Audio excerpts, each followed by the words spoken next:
It's fast enough. Consider alert rate. Whatever. Okay. Hopefully it'll get better. And we should be live. Hello. Hello, world. The King James Version is the only true Bible. What about the original? Shut up, schismatic. No, the King James Version is the only one. The only They're real. just saying that because it's untenable and you're trolling us, and I say it's quite delightful. Well, this is off to a good start. You will be hung for that. Hey everybody, Anarchangel here, and I'm here with quite a few people. We got Coyote Khan, Rain, FI, Loud Warrior, Valet, Hammer, and Woolly Ram. So, Hey. Good afternoon. Hey, don't know how much I'll actually be active on here because I'm working on a bit of a project. Hopefully later today. nice. Excellent, excellent, excellent. So, as I understand, this began because I had fun arguing with Wooly about the Book of Job. It wasn't arguing per se, it was more of me trying to understand his understanding, being a deist raised in what branch of Judaism? Orthodox or conservative? Hmm? Real Judaism. Orthodox. Of course you'd say that. Oh, nice. It is actually a bit more respectable than Reformed, obviously, but they. Anyway. What I mean is that the system I was raised in actually respects and obeys the law. Writing words against people who aren't even here, so I'll just pass on that without saying much more. I am raised a Catholic, and I stay by choice. We just mentioned the book because, as I understand it, I said it's my favorite book. Do you remember how the conversation started, Wooly? Not really. I don't know about you, but I was 4 fingers into my vodka bottle by then. Oh, well. I was. Yeah, no, I wasn't that drunk. I was. Quite sober, actually. Well, I remember talking it because I think Job being the very moral person that the book has him being, an innocent man who's subjected to every pain imaginable, I find that him praising God and not accusing him at the end of it to be sort of a benediction, kind of, a blessing of God's seeming mercurial nature in letting both rain and misfortune fall upon the good and the ill. And I've actually found a solution, not really from the Book of Job, but from Chesterton, actually, in the book The Man Who Was Thursday, where he comes to the conclusion at the end of the book that it's through the trials that God puts on the just and the unjust that that we show ourselves to be good or not.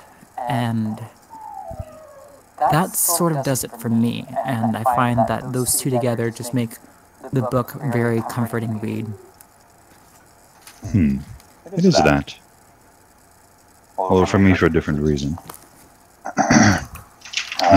Did you take time to go over the book again? I skimmed it briefly, but I did not thoroughly reread it since we last talked. Well, it's a tall order to reread Job. It's a tall order to read it in general. I personally focused on the very last, 3 or 4 chapters? Basically, the moment God, steps from behind the curtain and says, "Hi guys, listen up. Here's the deal."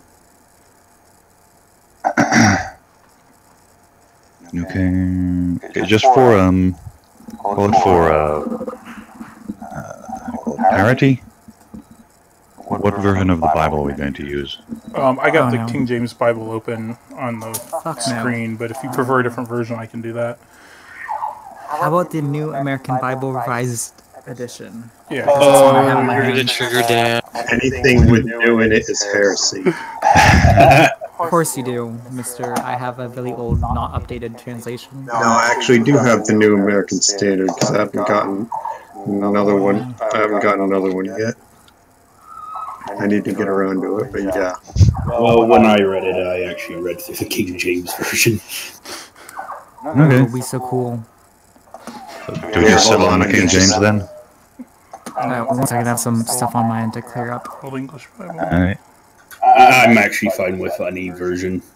There, that's any version. I just dropped it in the chat. I can also give you archive.org scans. I'm sure they got one of King James or Does their version of King James feature the Deuterocanon or no? I'm sure they got one. Okay, I did not hear anything in the past 30 seconds. I apologize. Oh, we're Alright. still discussing which Bible to use. Okay. Was it your I dog just said whimpering that- in the background? It was. That's why I was periodically muting myself. Oh. What's the matter? He hasn't had attention for the last 5 hours?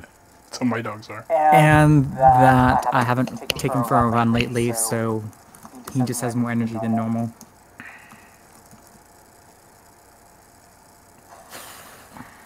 Alrighty then. We just settle on the King James So version Bible then? Gateway, and no. I have my papist book. How about the Greeks I have the again? papist book. I mean, I'd go all the way back. I'll go all the way back to Hebrew, but I don't think any of you can read Hebrew. No, unfortunately. Not for another 2 years of intensive study could I read the Hebrew. Alright, I was only shit posting, but I heard the Septuagint translation is actually pretty decent. SETI?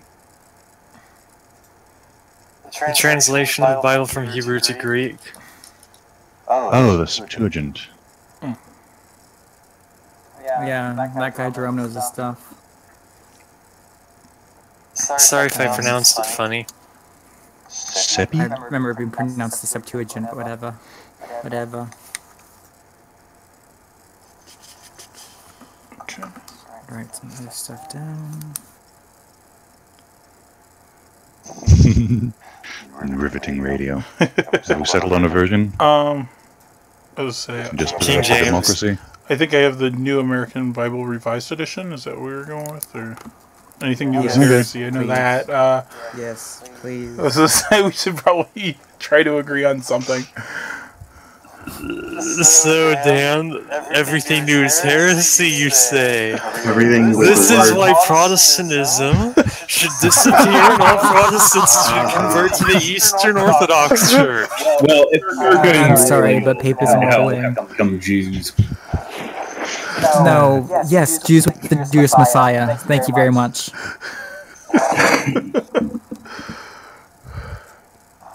Just as long as we agree on whether or not the Messiah was the Messiah.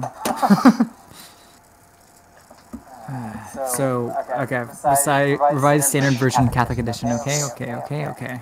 Job. New revised, anglicized Catholic edition?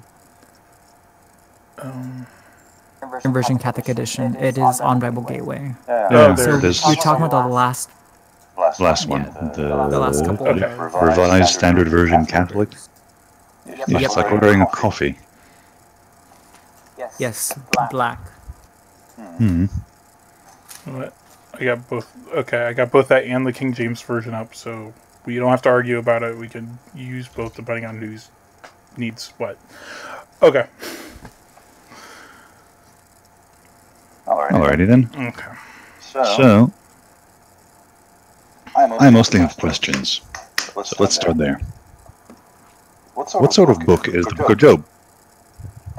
I would argue it's a.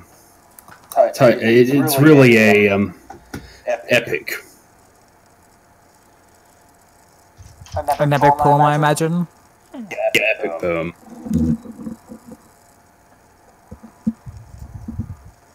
Is anyone else experiencing echoing, or is it just me? Yes, There is you and Coyote are echoing quite a bit.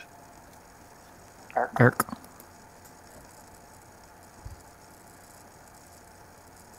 Do you have headsets?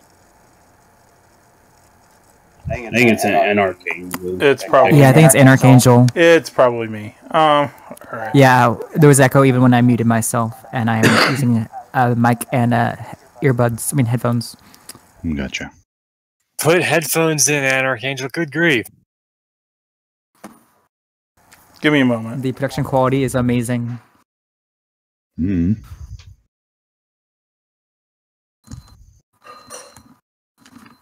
Okay.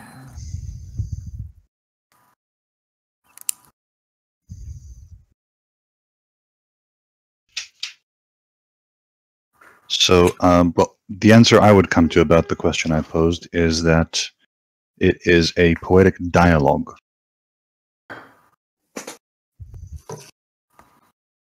Could even Why do be you a say a scripture play. dialogue?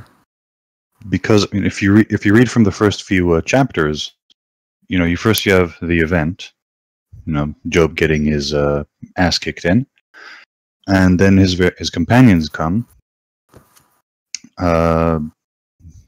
Job opens up and basically says, "I wish I wasn't born. Life is really bad." And then his companions each, answer. You could say answer his plea. Yeah, there's definitely a back and forth. A lot, quite a bit like Plato's dialogues. Mm-hmm. But on the other hand, I would like to point out that there are definitely epic elements in it, such as just forms within it. Yeah.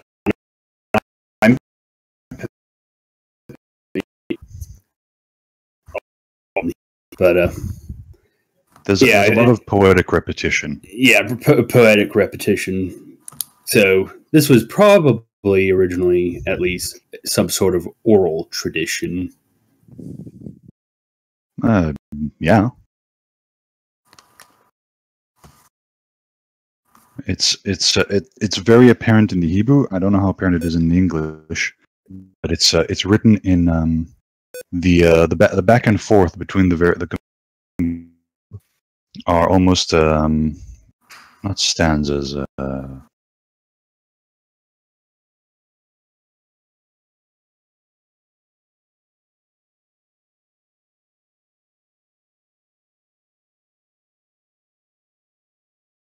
Anyway, that's so much for the form of the book. Now for its substance. Generally speaking, it's presented as the Bible's quote.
Sounds good.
Wow.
Yeah.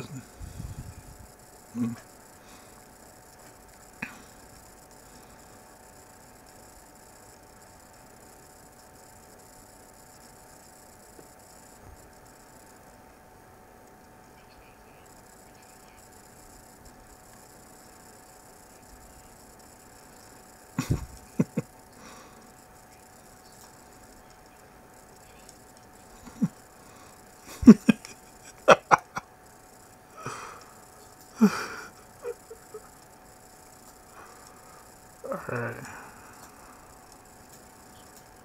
Yeah, there we are, chapter 2. Yep, attack and jump health. What's up?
Oh, okay.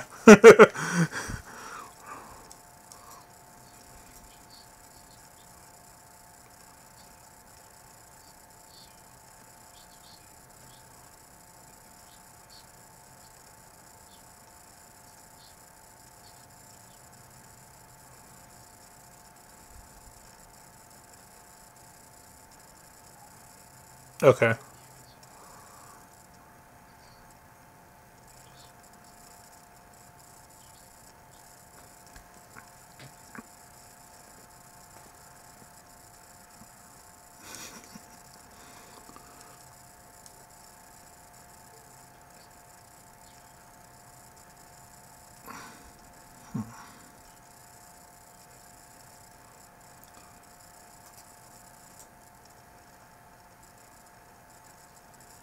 Me.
Yeah. Oh.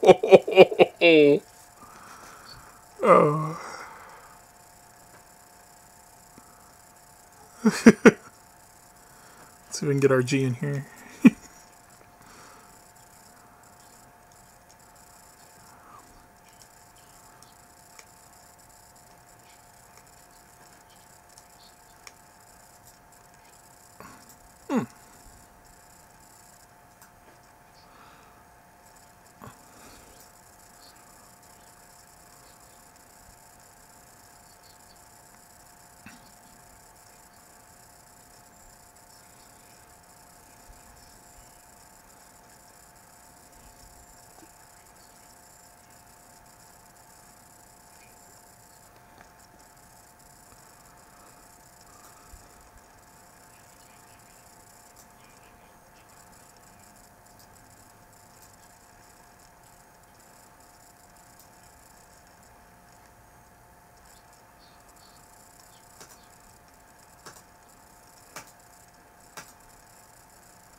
Shit.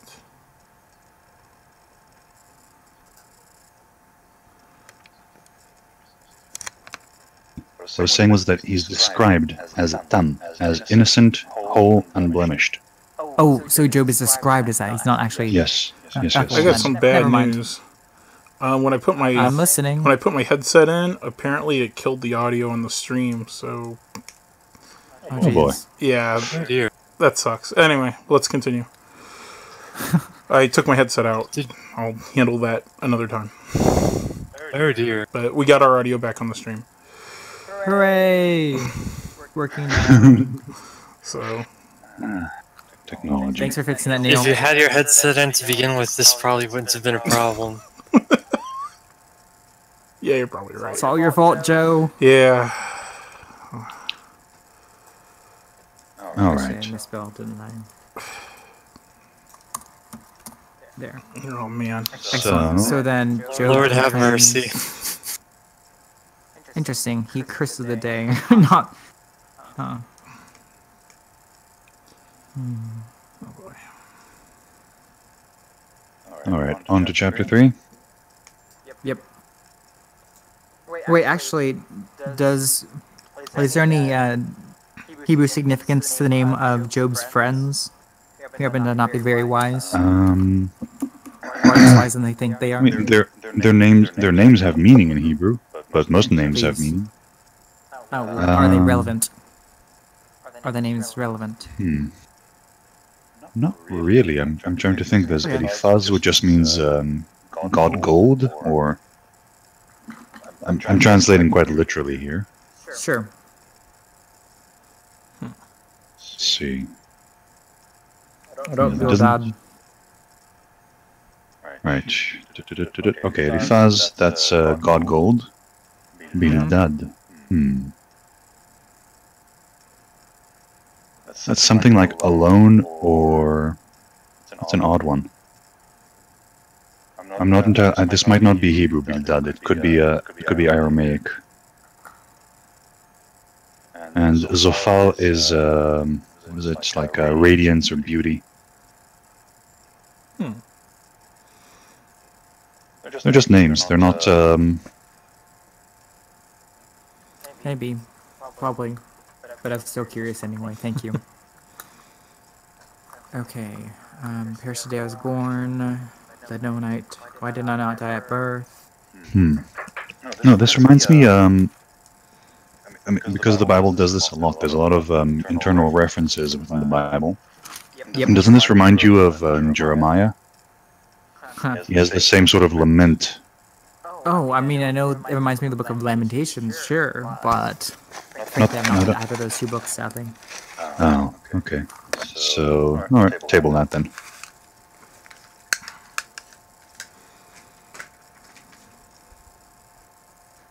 Well, I'm just writing that down so I remember it for later. Thank you.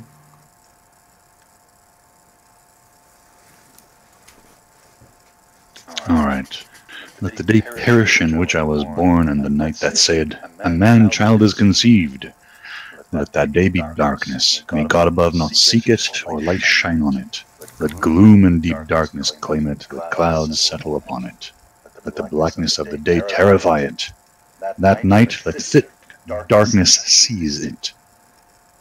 Good grief. Let it not rejoice among the days of the year. Let it not come into the number of the month.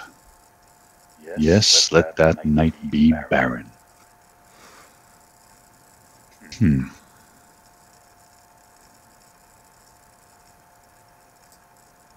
This also has a throw to, what was it? Is it Ecclesiastes?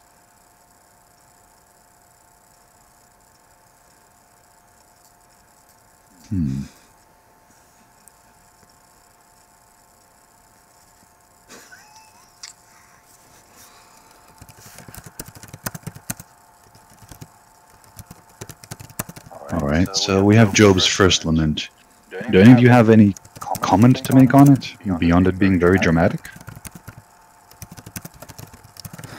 I frankly don't know where to begin. Like, I can understand why. I can understand, look at me. In terms of reasoning, it does make very little sense that someone would be born and live righteously and have nothing good come of all his work, that it all disappear and be like dust. So that's why I sympathize. But that's all I can really do, because it's basically the question, and I don't know how to question a question. I don't know how to draw conclusions from a question other than it stands. Anyone have any other comment, or shall I move on to chapter 4? Hey, Philomonte, welcome aboard. What? Hey! Hey, Philomonte. Hey, Philomonte, we are currently on chapter 3 of Job, Job's first lament, which the book of Job is very well known for. We are currently using the Revised Standard, what am I saying? The New American Bible Revised Edition, Catholic Edition, and also King James side by side. And 2 people just left. No, Dan. Oh well. Let's move on. Goodbye, Dan. Chapter 4, shall we? Onwards.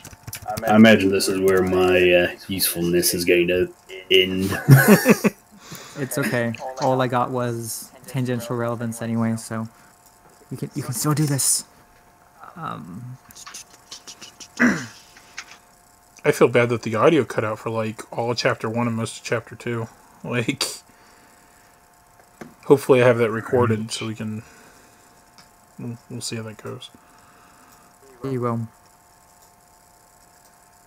There's one tie. I want to see if we can make it here from the book of Ecclesiastes is the expression to what you labor for, the Mahu Amel, that appears here in Job, and I think it appears also in Ecclesiastes.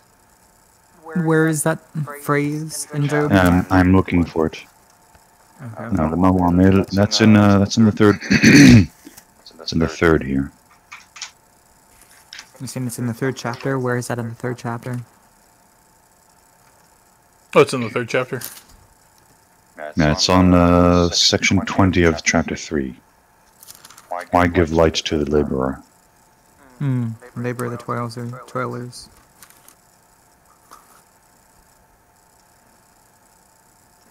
Okay, no, there's no connection here. Okay, onwards.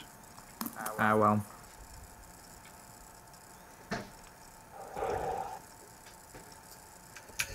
Right. Well, So, last thing I I almost... basically read Go in my commentary I was using basically mentioned that Job's 3 friends are really almost reflections of how the world sees a wise and pious man. okay. Hence their assumption that Job must have done something wrong to incur God's wrath and to have his estate essentially taken away and his health taken away, his children taken away.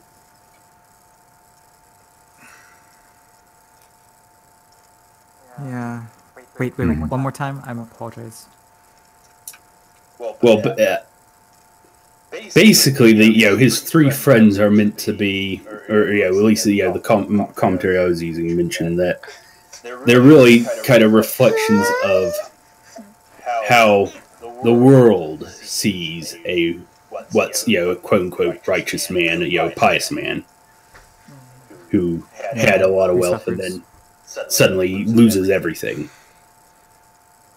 Yeah. And hence why they keep insisting, well, you had to do something wrong. Yeah, well, I think, like any other person who survives a time in the world, that he almost has something. Because I think chapter 4, verse 6, is not your piety a source of confidence and your integrity of life, your hope, that when everything seems bleak, when you're doing the right thing, that is a source of confidence. But then I think Eliphaz wastes it all with the next section where he says, reflect now what an innocent person perishes. So again, he's not a moron, he just doesn't trust his friend enough or something like that.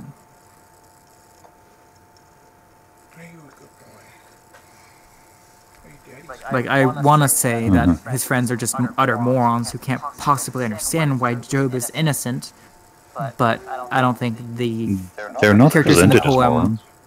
Well, Yeah, I didn't say that.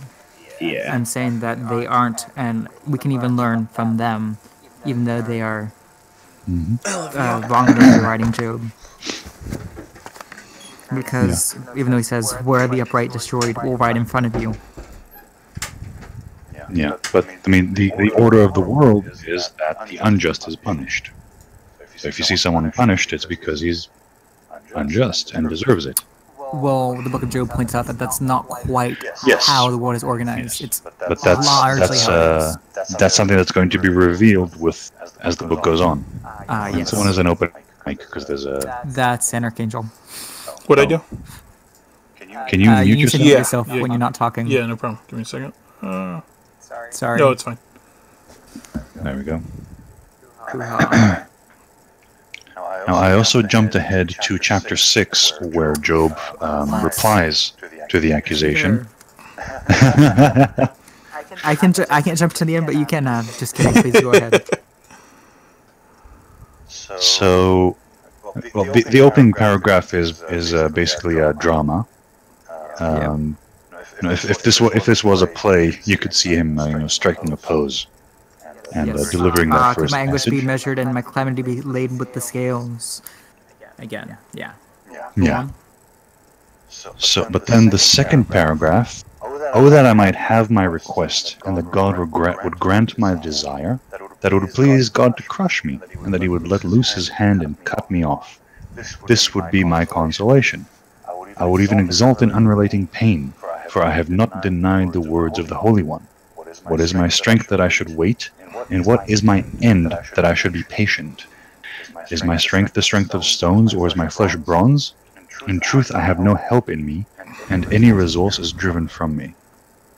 What I think he is presenting here, at least part of his, the way he's rebuffing the accusation, is he seems to be claiming extreme weakness and inability, and that he doesn't understand why God is punishing him, and the punishment is completely beyond his ability to endure. That's the first reply he's giving here. Yes, that I see from this is even a righteous man knows his weakness. So yeah, again, I think you said it right, like that he's at his limit. But because he knows that he has to not blaspheme, that he has to speak rightly. But I think this is where the whole thing of he never sinned with his mouth comes with. That he constantly presents himself as weak, incomplete, and lacking in understanding, lacking in strength, lacking in ability, etc., etc. But he never presents God as the unjust one. He's basically saying, I want an explanation. That seems to be his. Well, what I get from verse 11 is like, both I want recompense, but also I want some sort of sign that I can actually handle it. Because what strength have I that I should endure, and what is my limit that I should be patient? That if I can do this, well, how can I do this? Is really what it's saying. And that is interesting. It'll be interesting to see. It'll be interesting to see if God actually answers the question of how to endure suffering. Yeah. I mean, Job's kind of answering it by asking, in a way, by saying, "This is my problem." He is, at the very least, naming his problem. And strangely enough, due to the stress that I've been going through, this is a Generates.com, how to improve your stress tolerance. One of the useful things is, oh damn it, I missed it. It's name the problem. Gotcha. Recognize your stress and name it. And that's step one. And right here, he's basically saying that, well, earlier he's saying all the painful things in front of him, but he's also saying that he isn't sure how he can handle it, and that is part of his stresses as well. And again, when he asks, what strength have I? No. Well, another thing that he does is that he calls friends to get support, but unfortunately they're not much in the way of support because they are someone to vent at, which is actually support. Those who withhold kindness from friends forsake the fear of the Almighty. Wait, what is that? That's 14. 6:14.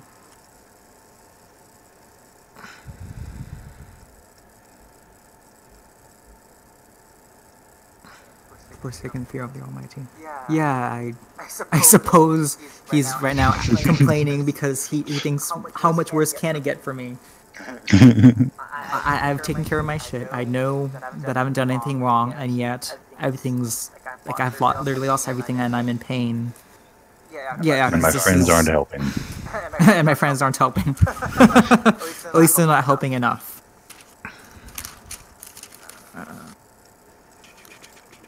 My pains are undependable as a wadi. What's a wadi? I'm looking at verse 15. Wadi? Dry gulch. Dry gulch? As in the, it's a dry riverbed that goes down a mountain. Yes. It's specific to, it's specific to this area's geography. So in other words, those are unhelpful because they don't take in the waters for a flood? They do. I don't see how those are... It's a river that isn't constant. It only has water in it during the winter. Fair weather friend, basically. Yeah. Like, when there's plenty, they're full of water, and once it's gone, it's gone. Beautiful, thank you. So here is in 24. Teach me and I will be silent. Make me understand how I have gone wrong. How forceful are honest words. But your reproof, what does it reprove? Do you think that you can reprove words? As if the speech of the desperate were wind? You would even cast lots over the orphan, and bargain over your friend. That's harsh. But now be pleased to look at me, for I will not lie to your face. Turn, I pray, let no wrong be done. Turn now, my vindication is at stake. Is there any wrong on my tongue? Cannot my taste discern calamity? No, you jump because somehow I just wasn't. That's the end of 6, the very end. You're using Bible Gateway, New Revised Standard Version Catholic Edition. Yes. It should be at the very bottom. Oh, I mean, I see the isn't 24 to on my 30. tongue, but I don't see about the whole face me. Like, pay attention to me. Oh, give me your attention. That's where it is. It's 28, 29, 30. Yeah, I see it now. It's the whole here. Oh, this is more of just a call of, I'm suffering, face me, not my suffering. Interesting. Oh, yeah, face me, not the problem. Like, you know the textbook answer, you're smart, but what about this particular case is how I read it. Flawed intellect, what's your opinion on this? Been quiet for too long. Oh, I'm just too listening busy. in. One more time? I'm just listening in. No, but you have to tell me your opinion, man. You've heard some of this and you have a brain. What does your brain come up with as a response to this? Or as a reaction, at least? Sorry, I'm a bit distracted. That's cool. I was multitasking earlier, which is why I had to ask Dan. I'm still doing the multitasking thing, so. Oh, damn it, guys. I'm sorry. Okay. Alright, so every now and then I will be picking on you because, that's how I... Because right now it's Wooly and I talking, and while we would benefit from Wooly talking, you guys are in the server too, and I'd like to benefit from your presence. Philo, do you have any opinions so far? I mean, you weren't here for the context, basically. I was complaining at Wooly for... I don't know, for not taking too much from the Book of Job, and right now we're just going over it together. Do you have any comments so far, Philo? Pilo?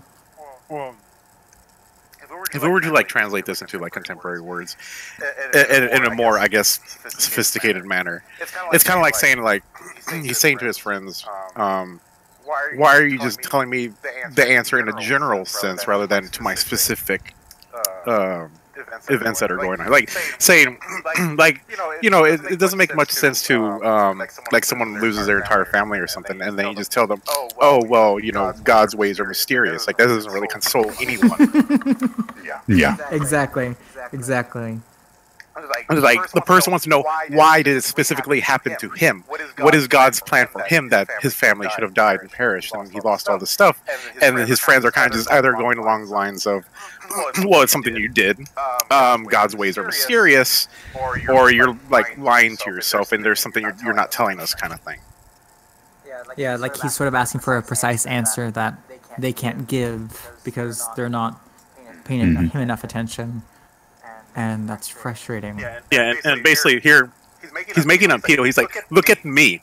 You know who I am. So tell me what's wrong here. But they can't give him that answer, and he's getting frustrated. Yep. So I guess the answer to the Book of Job is really frustrating because plenty of us, because Wooly rightly said that it's both a stand-in. Job is kind of a stand-in for us, but I think it's also a good reading that Job is stand-in for someone else. Like, how would, as soon as you said that, Philo, so thank you for saying it, I thought of, well, how would I answer this to someone else who's basically talking to me like Job is, and I'm like, fuck if I know. I really want to answer you, but I can't. Yeah, because if we put ourselves, like I'm sure all of us have been in this kind of situation. Yeah, like, we have. We all have. There are two. Friends Yeah, have died. Parents have died. Like there are two things you want. You want an answer to this specific circumstance. You don't want a general answer. You don't want the universe happens kind of thing. Deal with it. C'est la vie, yeah. And then the other thing is, you want some form of comfort. You want to know that it's going to be okay in the end. Yeah.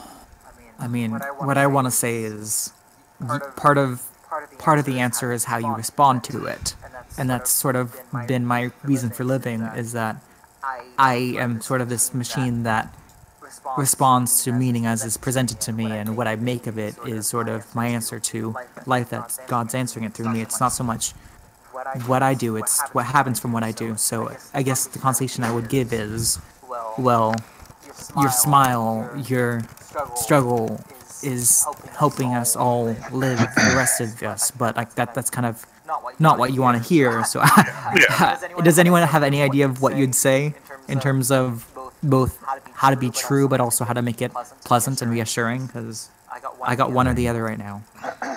There's no reassuring real, nonsense. There's no real like good answer really to this. I think there's something of a meta answer though, which is again, going to the end of the book. That only no, God. no skipping ahead. No skipping ahead. I'm not skipping ahead yet. Yes, you are. But the meta answer seems to be that only God can answer the question of suffering. Even your specific question of why do I suffer, God has the answer. Yeah, because, well, I would get into that detail, but that would be me jumping ahead like Wooly here, so I guess we should probably move on to the next chapter. But the thing is with the Bible, you can't really stay in one place in it. It always, no, really, it always. I'm glad you're seeing that cross- too, Wooly. I'm glad you're seeing that too, because I've been It cross-referencing stuff cross-references that itself been all the cross-referenced. Yes, agreed, flawed, agreed. I'm just glad I'm not the only one that's been acting that way. You can't. The Bible. I think it was from what's his face from. Kermit Peterson's from one of his Kermit Peterson. Yeah, Dr. Peterson You'd love talks that. about that a lot. See, that just How hurts. the Bible, it's like hyperlinked almost, where like everything references everything else within it. The editors of the Bible did a very, very good job. Yeah, no, that makes me wonder that I think that the first 5 books were actually written by Moses. However, people edited them rather well that Moses didn't quite. I mean, that Moses would have done, but didn't actually do. But I mean, just proof that they were revised later doesn't mean No, that I Moses don't know if the 5 books were actually written by Moses, but they were written by someone. From simple textual analysis, they were written by someone who was highly educated and knew a lot of Egyptian words.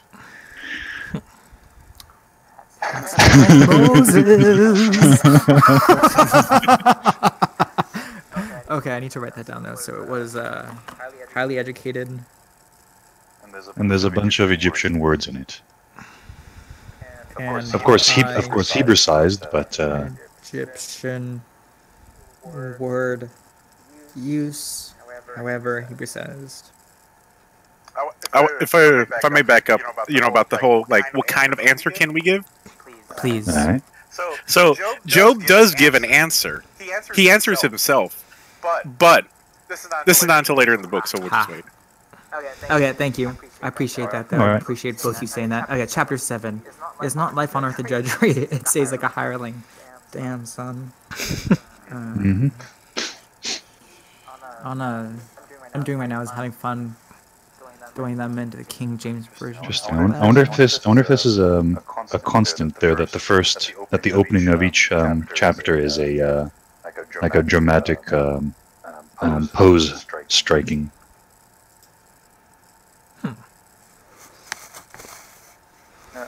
My flesh is clothed with worms and dirt. My skin hardens, then breaks out again.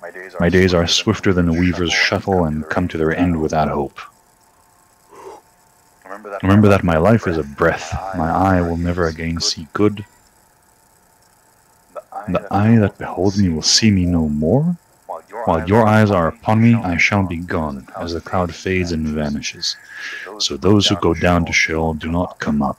They return no more to their houses, nor do their places know them anymore.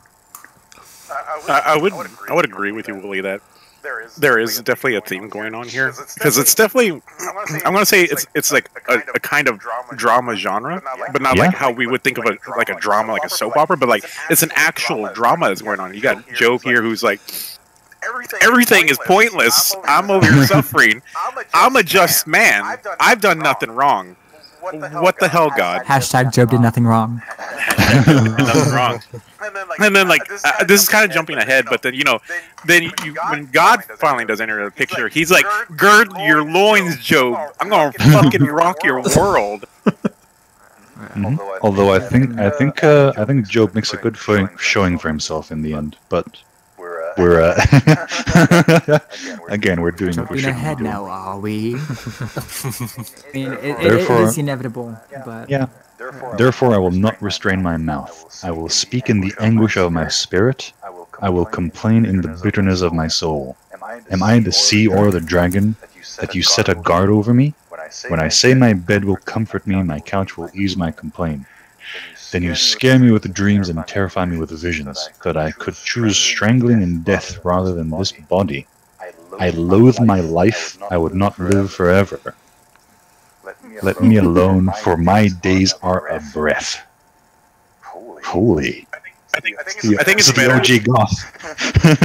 The NIV version says, "My days have no meaning." I think that's a little bit more contemporary, like meaning-wise, rather than have no breath. It's like nothing matters, kind of thing.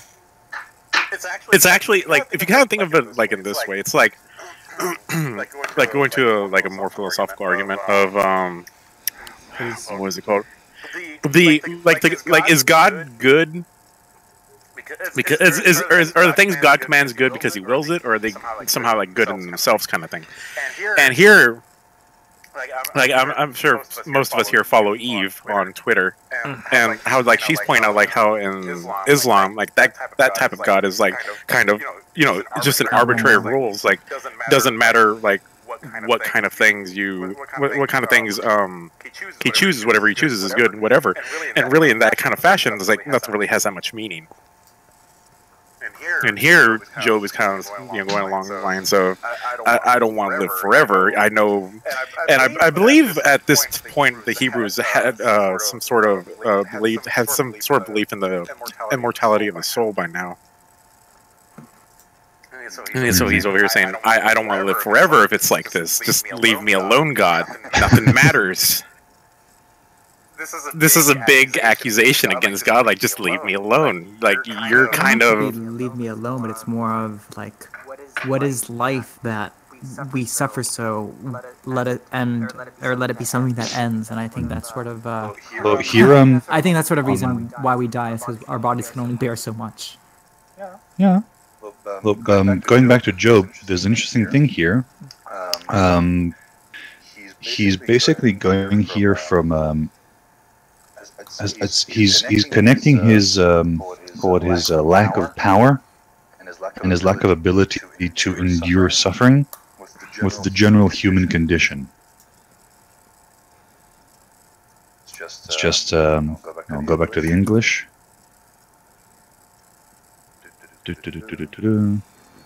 So therefore I will not restrain my mouth. Okay, so there is just saying that. Right. What are human beings that you make so much of them, that you set your mind on them? Visit them every morning, test them every moment. Will you not look away from me for a while? Let me alone until I swallow my spittle? If I sin, what do I do to you, you watcher of humanity? Why have you made me your target? Why have I become a burden to you? Why do you not pardon my transgressions and take away my iniquity? For now I shall lie in the earth. You will seek me, but I shall not be. It's damn. Job has a tongue. Although the interesting thing is in... right? Yeah. Interesting thing is that in English this is almost accusatory, and in Hebrew it's a lot more passive. Not languid, but it's more like it's in the Hebrew, the tone is more, I want you to leave me alone. I want to die. I want to sleep. I want to bury myself in the ground. In the English, it comes off more accusatory, at least in the New Revised Standard Version Catholic Edition. By the way, Wooly, when you said what is a man, I thought a miserable pile of little secrets, but enough to have at you. This is all something I also I don't know how we could even do it, but this whole thing about what is man. I mean, this is a general question to the Christians, but how much weight do you put on the in the image of God He created them, in His likeness He made them? I think it really depends on what sort of what branch you come from, because I know that the Eastern Orthodox If you're take. Catholic or if you're wrong. Yeah, I know the Eastern Orthodox take the concept of the icon very seriously, to the point that it's really the foundational understanding of how man is meant to be, as opposed to Western Christianity, which focuses more on Augustine's original sin concept.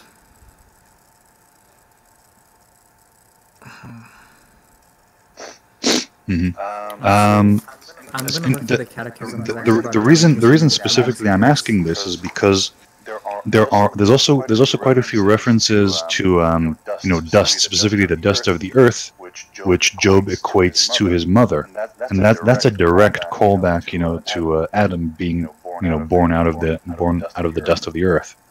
Yep. So there's a direct reference here to Genesis, which I think, and also again shadowing the ending. I think this book is expounding the point of just how seriously you should take in His image and likeness He created them.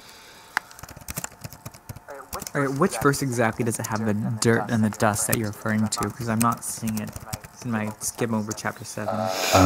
It's not 7. I'm going back to his first lament, Oh, where he's saying, yeah.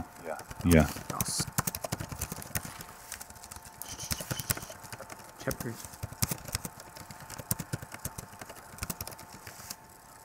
Let's see. F. Huh. For naked I come from my mother's womb. I'm seeing a cross reference to Ecclesiastes and Timothy. Timothy 6:7. Oh man, I don't even know the sequence of this. 3.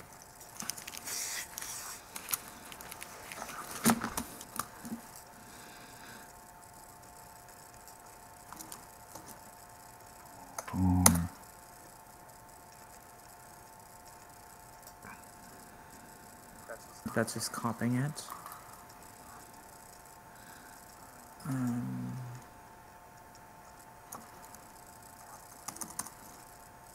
ECCL 5:14.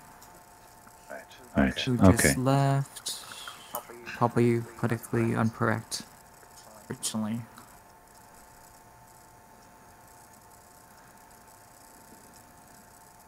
Okay, so right, I'm looking at it. Right. Ecclesiastes. So the place I was looking at specifically for the connection to dust and earth is actually from the end. So it's not from here.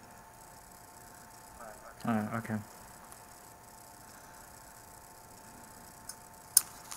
Alright, well then let's continue to Bildad's first speech. That's First it 8. goes, yeah, that is 8. So first is Lephias, and then Bildad. Okay, looking at his name in Hebrew, Bildad HaShuchi. Okay, Shuchi means the prayer, so he's the lonely prayer. Prayer, sorry. Only prayer? Okay. Yeah, that's what his main name means.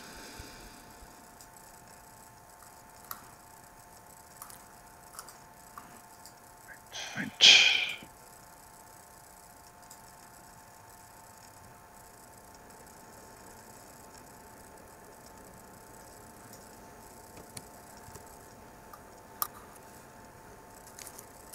How long will you say these things, and the words of your mouth be a great wind? Does God pervert justice, or does the Almighty pervert the right? If your children sinned against him, he delivered them into the power of their transgressions. If you will seek God and make supplication to the Almighty, if you are pure and upright, surely then he will arouse himself for you and restore you to your rightful place. Though your beginning was small, your latter days will be very great. For inquire now of bygone generations, and consider what their ancestors have found. For we are but of yesterday, and we know nothing. For our days on earth are but a shadow. Will they not teach you and tell you, and utter words out of their understanding?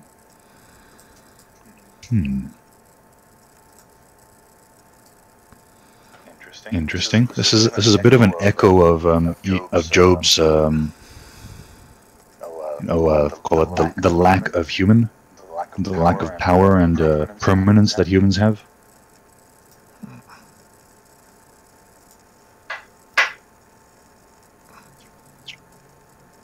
Do you want to continue? Yes, I actually want to continue in Duragram. It's just... No, fine, I won't. 10. Actually, I'm looking at the wrong verse. Okay, 8, 10. Will they not teach you and tell you and utter their words of understanding? Can the papyrus grow up without mire? Can the reed grass flourish without water? While it is yet green and uncut, it withers quicker than any grass. So is the end of anyone who forgets God, and so shall the hope of the godless perish. His confidence is but a gossamer thread. His trust is a spider's house. He shall lean upon his house, but it shall not stand. He shall cling to it, but it shall not endure. He thrives in full sun, and over his garden he shoots go forth. About a heap of stone his roots are entwined. Among the rocks he takes hold. Yet if one tears him from his place, it will disown him. I have never seen you. There he lies rotting beside the road, and out of the soil another sprouts.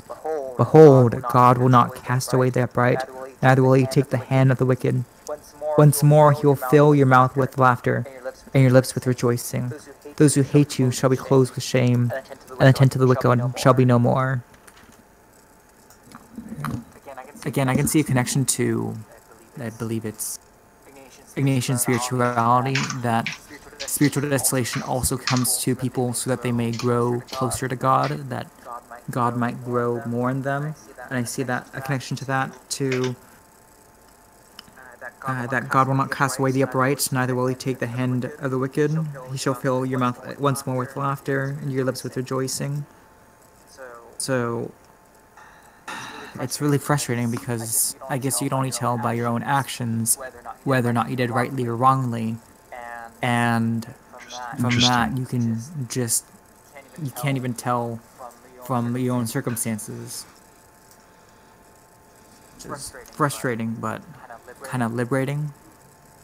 That sure are accidents that, I mean, the things that befall us happen for a reason, but not those reasons aren't necessarily our wrongdoings. That when they are our wrongdoings, we know that, but there are also circumstances that are just to try us and strengthen us. Or to make an example of us, as Job is an example to us to be faithful. Mm-hmm. Well, there's the old saying, you know, some people are exist to be a lesson to others. For good and for ill. Yeah, and there's an interesting little tie-in here at the very end. It actually ties to the Psalms, so I'm assuming the psalmist copied this specific part.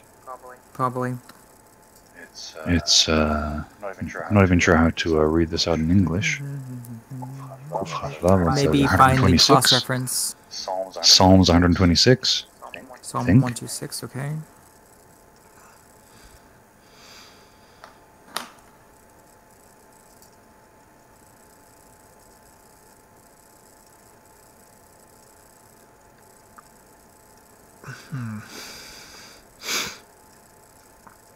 It's just a small. I suppose you could say the psalmist seems to agree with the way we're reading the chapter. That he's saying here that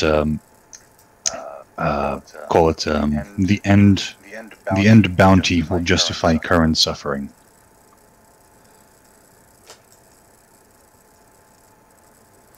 Sounds like that's another reading of verse 6, that he goeth forth and weepeth, bearing precious seed, shall doubtless come again with rejoicing, bringing his sheaves with him, that Yep. our suffering will come with a harvest. Yep. Beautiful, didn't think of that.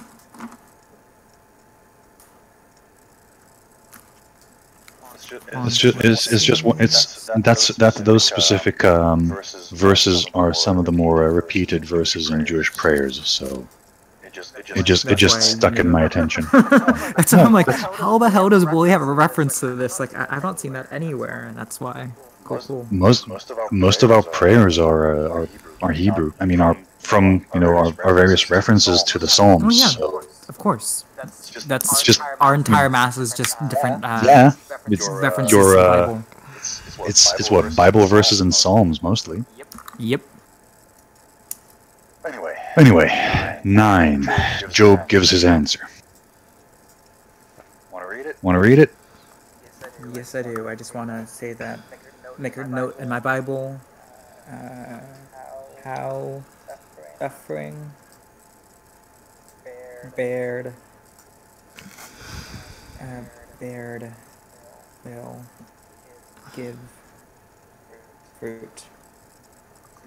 I wonder if it ties into the whole, send your bread across the waters. Where is that? I'll put it in Hebrew and see what comes out in English. Sure. Hey, Flawed, do you want to read chapter 9 after this? Flawed, come back! Come back, Flawed! So I think he's in the middle of a game. Okay, excellent. Probably. Actually, I No, he's not. exited out of the game. So. Yay, you're back to us. Okay, what is it, Wooly? Okay, it's Ecclesiastes 11. Ecclesiasticus 11. Hey Coyote, I'm actually quoting King James if you've been noticing. Oh, cast thy bread upon the waters, for thou shalt find it after many days. Give a portion to the 7 and to the 8, for knowest not what evil shall be on the earth.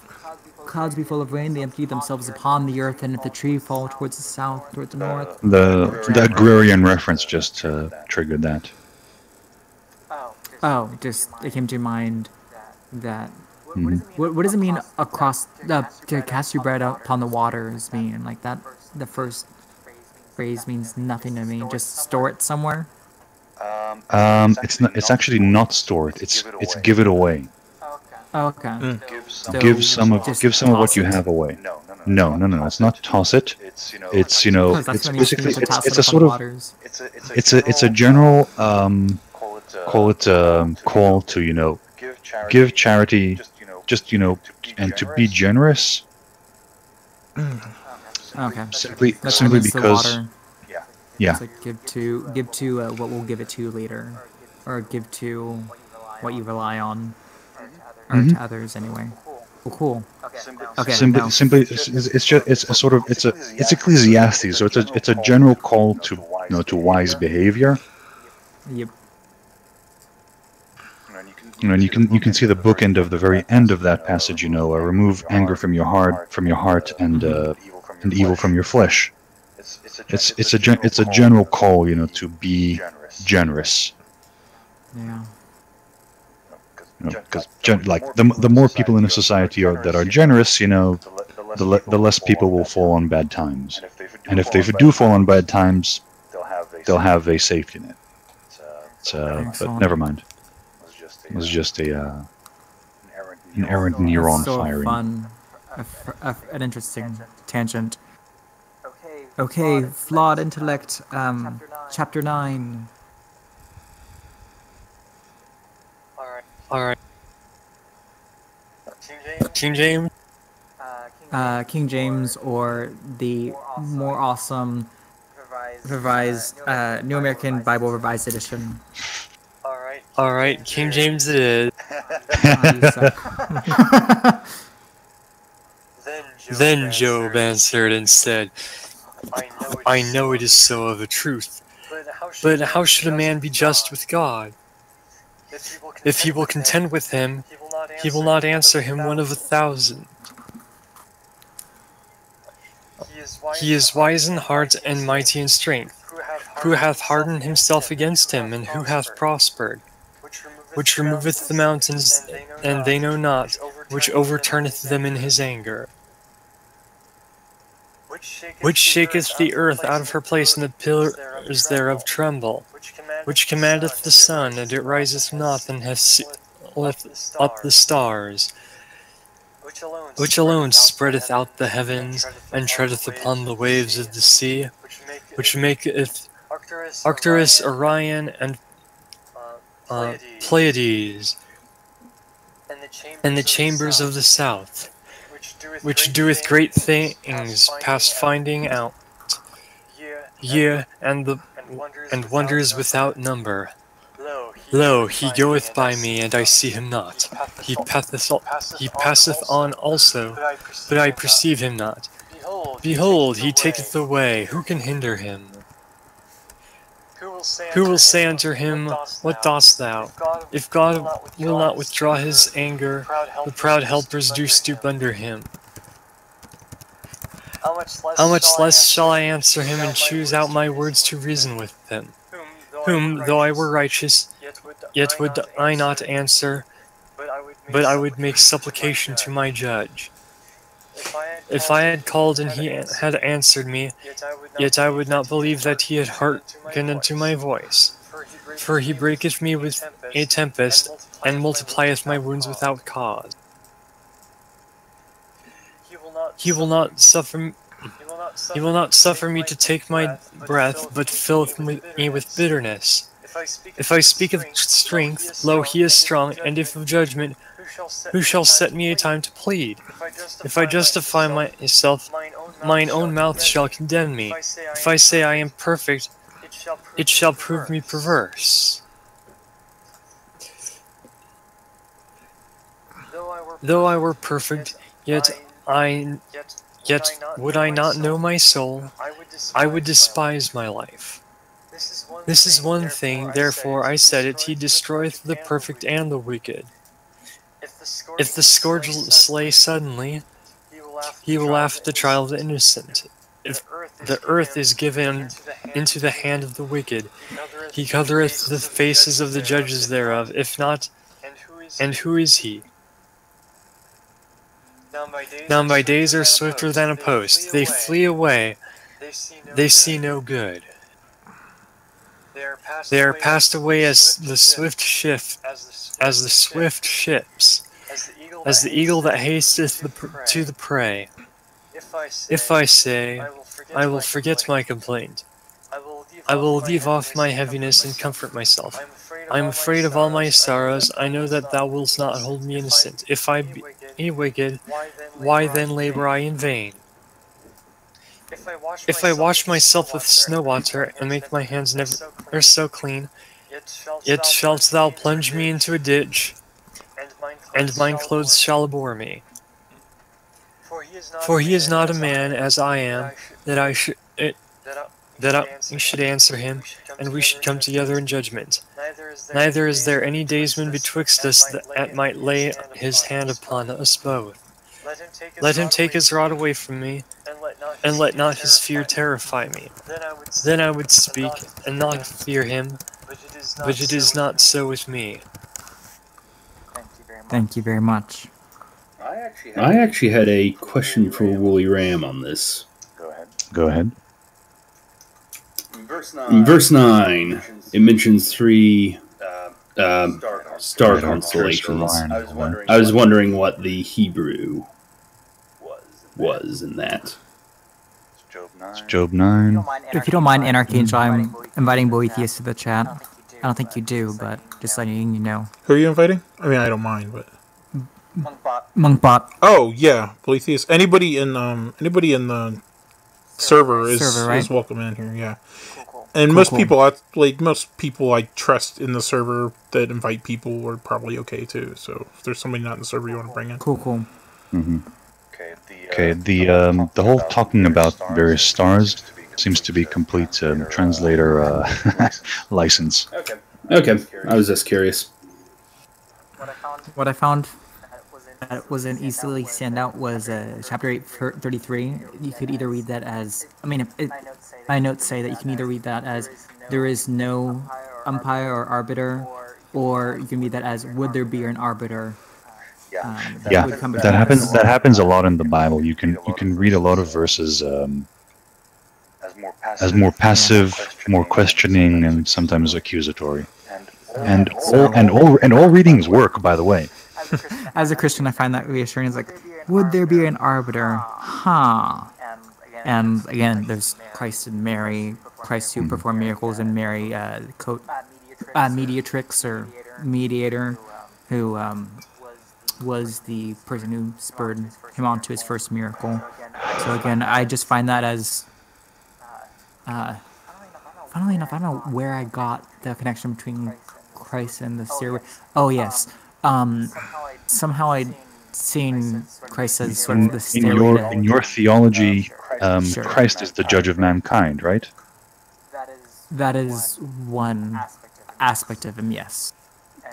And so he can draw people towards him and I mean, away from him. the basic. I don't know if I'd call it basic. Oh, go ahead. I would say that traditionally, the judge is usually seen as God the Father.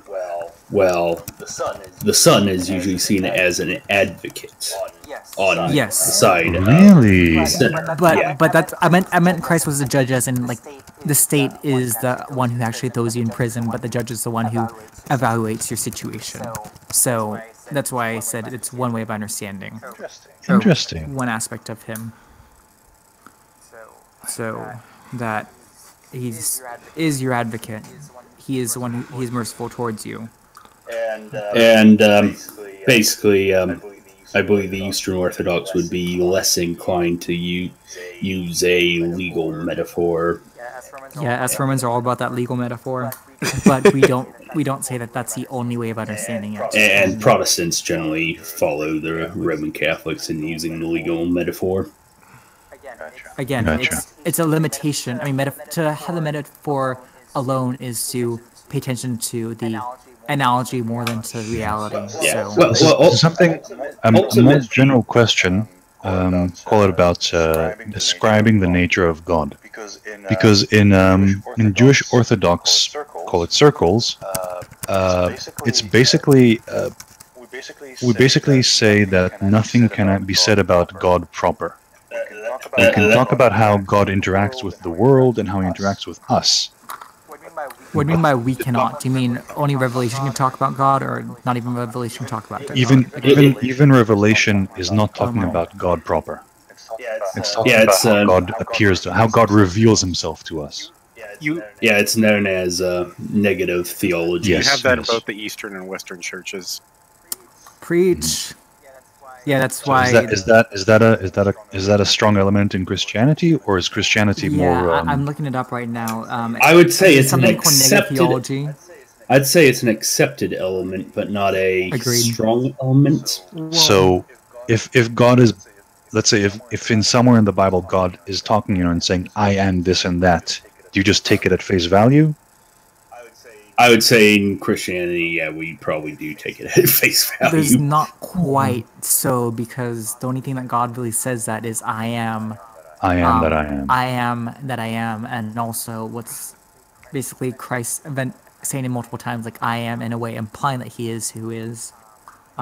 There again, to allude to, I mean, to repeat what was said earlier about, if you look up apophatic theology, it's basically the theological way of approaching God or understanding God by the negatives. Yeah, But that's to say, the general. Yeah, that's a general Jewish approach. well, actually, that's a general term for all approaches by Greek philosophy, Jews and Christians, and apparently Mohammedans as well. But I'm gonna skip that. The relevant portion is, if you don't think that, if you believe that ultimately not even Revelation talks about God, then I don't think you have any image to God whatsoever, and I think that's a non-starting argument. That if you have that as your first premise, you will not be able to get anywhere. So, I mean, unless you are treating things on God as descriptions, but not authoritative descriptions, then you will have no authority to base anything on, and I'll see it as one in a tailspin. But as to understanding it precisely, I don't think that you can be perfectly authoritative, which is why. Yeah, I mean, the Book of Job God is told kinda Moses sound. himself, what will happen if he tries to look at him. Oh yes. In the He'll die. in the Western tradition, and in theology and philosophy, you mostly see this, especially in the Thomistic tradition. You have this analogy of being, which Yes. essentially whatever, like even in the Bible, where God is described as a judge. He's described as this jealous lover. He's described as all these type of things, but none of these exactly pin who God is down. Even when God says, "I am who I am," as itself, it's saying, "I am who I am." The most we can take of that is He is who He is. He is nothing like anything else that we know, and really, that doesn't tell us that much. Well, I don't know if it would be blasphemous, but I mean, even a human being, if you talk about a man and say that he is his job, let's say, I don't know, a street cleaner, or I don't know, a computer technician. Wait, whose job is the street cleaner? No, I'm just saying, even a human being, limited and temporal compared to God, is, if you say he is just his job, you are severely underselling him. Yeah, basically, to just repeat what Wooly Ram's saying, if you said that Donald Trump was the president of the United States, you're not telling the full story of who Donald Trump actually is. Only that one is a good aspect defense. of him. Yeah. So if we're going to say that, do we believe that the Bible is authoritative in terms of one aspect of him? Then sure. But if we believe that it's fully descriptive and definitive on describing God, then of course not. That's ludicrous. Like, what I find interesting is trying to define God for philosophy arguments is that I find that he can describe God, but he can't define God, because if God could be defined, he would not be God.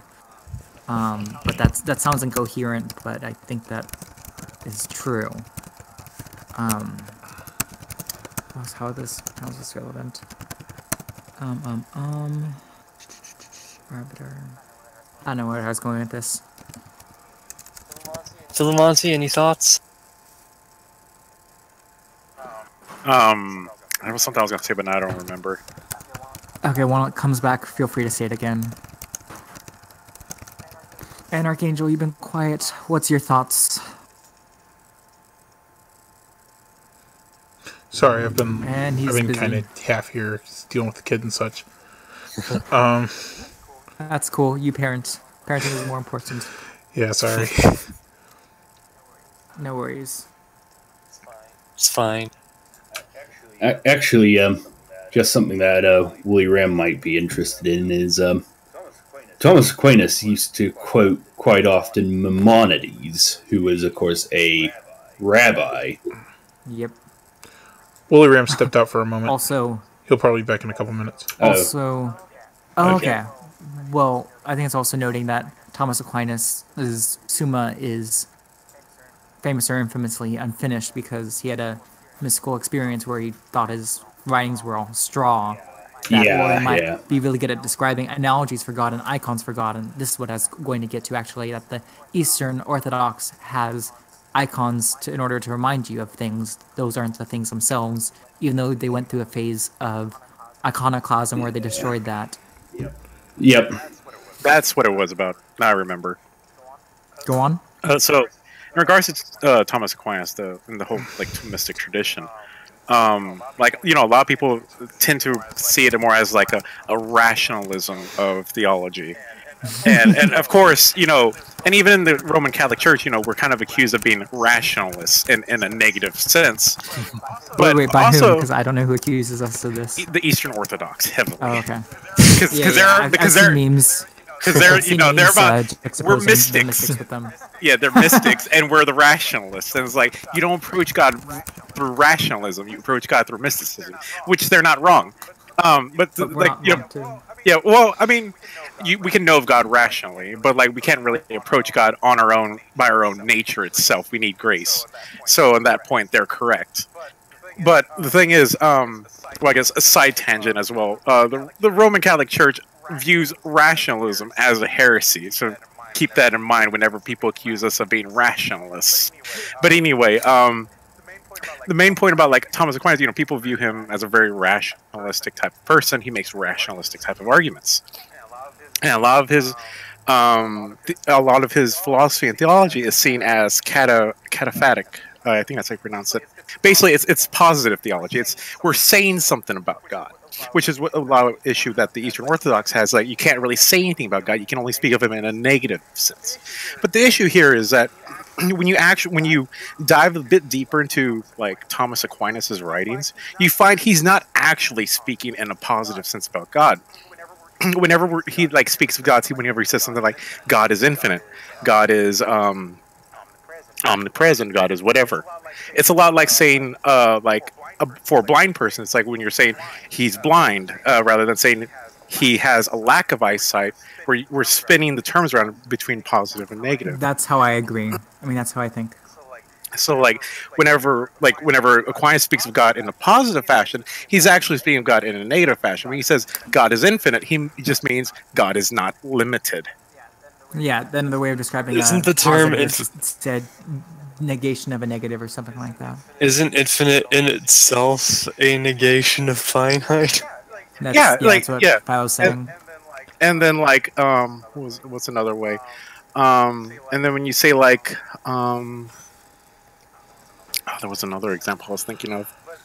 But essentially, eternal. So when you say like God is eternal, we're just merely saying God is not temporal. That is really, whenever you come across the word eternal in Thomas Aquinas, he just means he's not temporal. He's not in time like we are.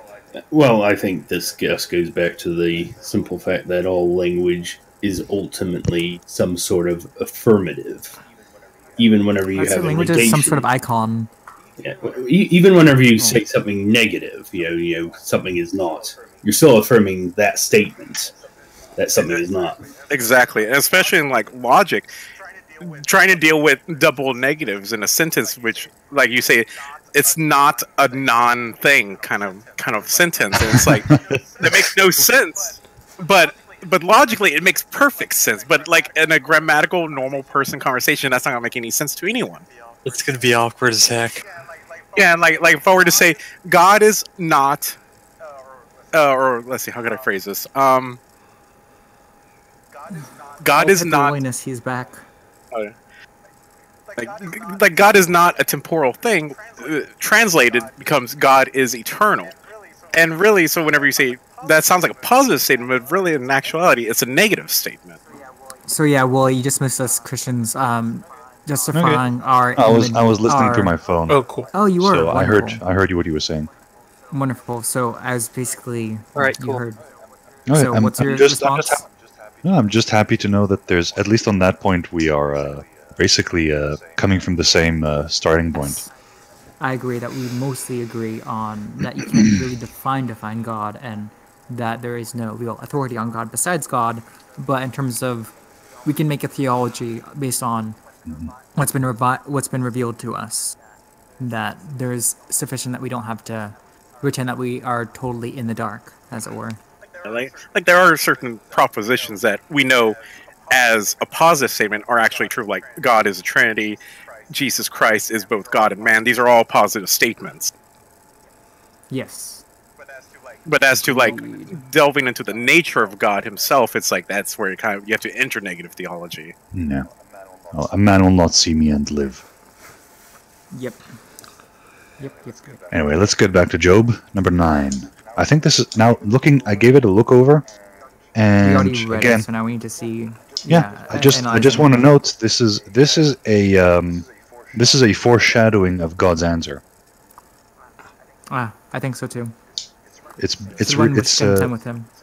It's a mirror. Yeah, the whole contending with God. Shall man be just with God? This God answers this specific one. God basically answers in this pattern. Will you Yeah. contend with me? And then he moves on from there. Which And God continues to talk about what was it? I still find that Mountains, I'm creation, shaking, pillars of the earth. 927. I mean 921. 921. I am innocent, but I cannot know it. I despise my life. It is all one, therefore I say, both the innocent and the wicked he destroys. And I think God basically says that, yep, so what? Mm-hmm. I just want to point out that with the mentioning, with the translators mentioning of the stars, and this being kind of like a proto version of God's answer. Actually, I just want to point out that, of course, the stars are almost always associated with God and just in the past and stuff. They're also associated with plenty and ineffability.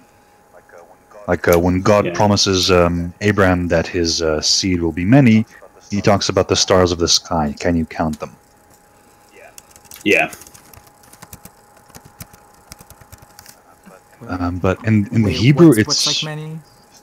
The stars of the sky.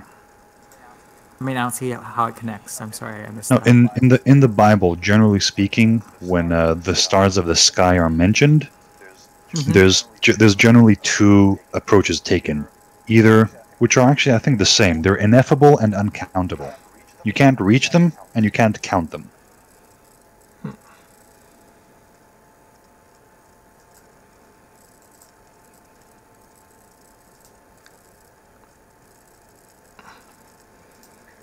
Okay, so back to what was the specific one you had? There was a specific verse you were stuck with.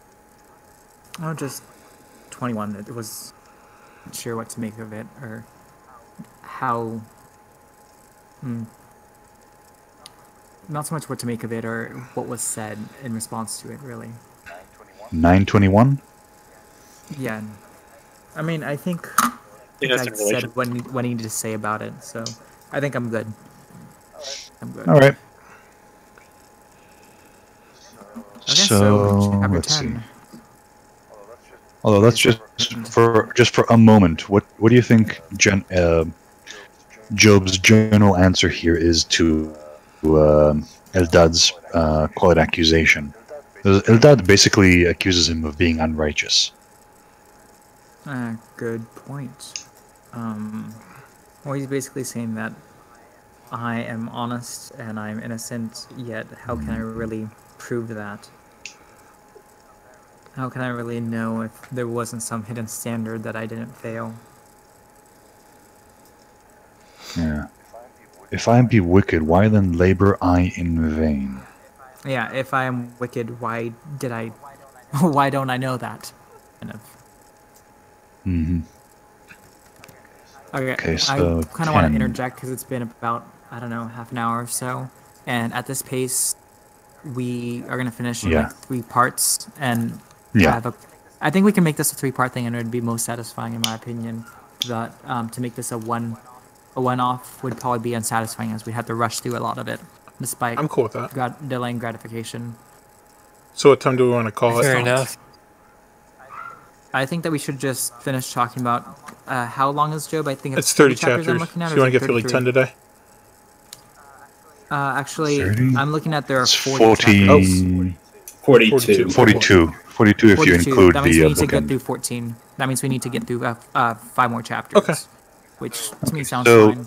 let's scout ahead and see if there's a natural breaking point. Yeah, that's a great idea. Zephar's first speech. Job's third reply. And Job's answer. 13, and so we still can answering. finish on 15. Yeah, it's the second cycle of speeches. But yeah, I think that's a great idea. Okay, so we stop at 14 because 15 is when the next round starts. Yep, we go until 14 ends. Yep. Sounds good. Okay. So chapter 10 is Job continuing to speak, and I will speak in the Revised Standard Catholic version. because that is clearly the superior one, and I'm clearly not saying that just to give gripe. Okay. I loathe my life. I will give free utterance to my complaints. I will speak it in the bitterness of my soul. I will say to God, do not condemn me. Let me know why thou dost contend against me. Does it seem good to thee to oppress and to despise the work of thy hands, and to favor the designs of the wicked? Hast thou eyes of flesh? Dost thou see as man sees? Are thy days as the days of man, or thy years as man's years? That thou dost seek out my iniquity and search for my sin, although thou knowest that I am not guilty, and that there is none to deliver out of thy hand? Thy hands fashioned and made me, and now thou dost turn about and destroy me. Remember that thou hast made me of clay, and wilt thou turn me to dust again? Didst thou not pour me out like milk, and curdle me like cheese? Thou didst clothe me with skin and flesh, and knit me together with bones and sinews. Thou hast granted me life and steadfast love, and thy care has preserved my spirit. Yet these things thou didst hide in my heart. I know that this was thy purpose. If I sin, thou dost mark me, and dost not acquit me of my iniquity. If I'm wicked, woe to me! If I'm righteous, I cannot lift up my head, for I am filled with disgrace and look upon my affliction. And if I look up, thou dost hunt me like a lion, and again work wonders against me. Thou dost renew thy witness against me, and increase thy vexation toward me. Thou dost bring fresh hosts against me. Why didst thou bring me forth from the womb? Would that I had died before any eye had seen me, and were as though I had not been, and carried from the womb to the grave. Are not the days of my life few? Let me alone, that I may find a little comfort before I go whence I shall not return, to the land of gloom and deep darkness, the land of gloom and chaos, where all light is as darkness. Damn, the OG goth. Agreed. Sadness upon sadness upon sadness. Let's see. My notes say that I loathe my life completes the thought of 935. So it's basically a continuation of the previous chapter. Apparently 3 through 12 are interesting. As a mixture of sadness and sarcasm and prayer. This is really it comes through in the English, and it's really sharp in the Hebrew, because this is really a call to God, like you are not like us, you do not suffer as we do. Why are you requiring such pain and justice from us? This is Job is really, and I think this is probably Job's. Maybe this is why in the end Job is vindicated, because he's always coming from the position of, man is weak and incomplete. Why do you, God, demand so much from us? Why do you impose on us so strongly? Oh my goodness. There is a beautiful. Okay, so this is where my inner weeb squeeze, because there's this thing called Vinland Saga. It's a dramatization of. Well, it's basically taking one epic and making it into a manga series. And this is one famous Christian king's King Knud the Great.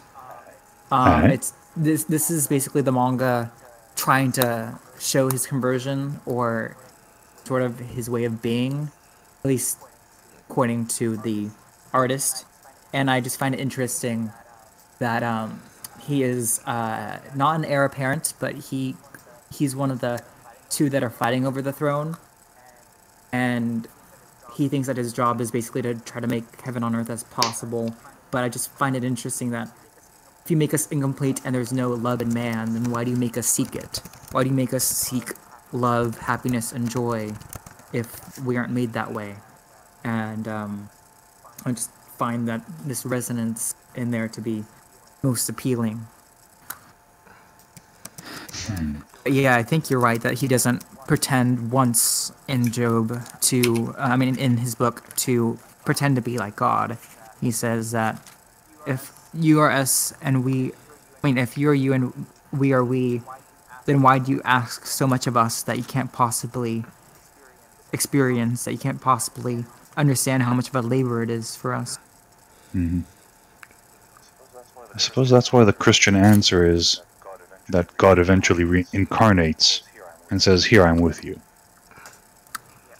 Yep, and I think that's how Christianity has been so appealing to pagans, because they saw themselves mystery of the Book of Job, and they just tried to delight in various ways of living, and those different ways of living, I think, were different gods that formed a pantheon of basically a culture trying to put them all together, but that's not really satisfying. Of this verse, of this chapter, you clothed me with skin and flesh, and you knit me together with bones and sinew. You have granted me life and steadfast love, and your care has preserved my spirit. Yet these things you hid in your heart. I know that this was your purpose. If I sin, you watch me, and no doubt acquit me of my iniquity.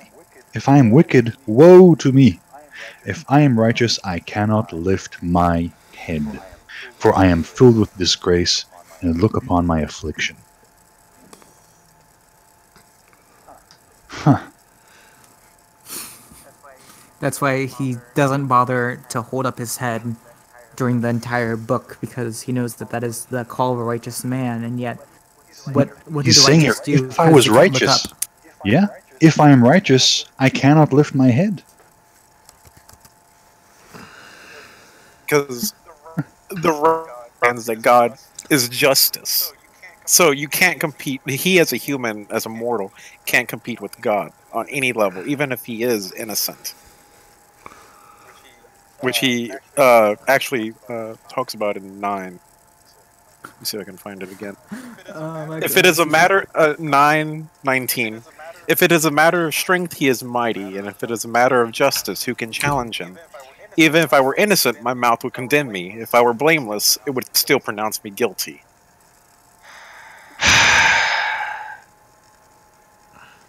And Fedoras call this a Bronze Age fable. And that's why they rightly deserve the name Fedoras. Oh my goodness, I'm so totally gonna... Thank you, Coyote. Wait. Yeah, it's a... basically, if you're English, you know about King Canute and the Tide. I'm not, so... Yeah, tell me of it.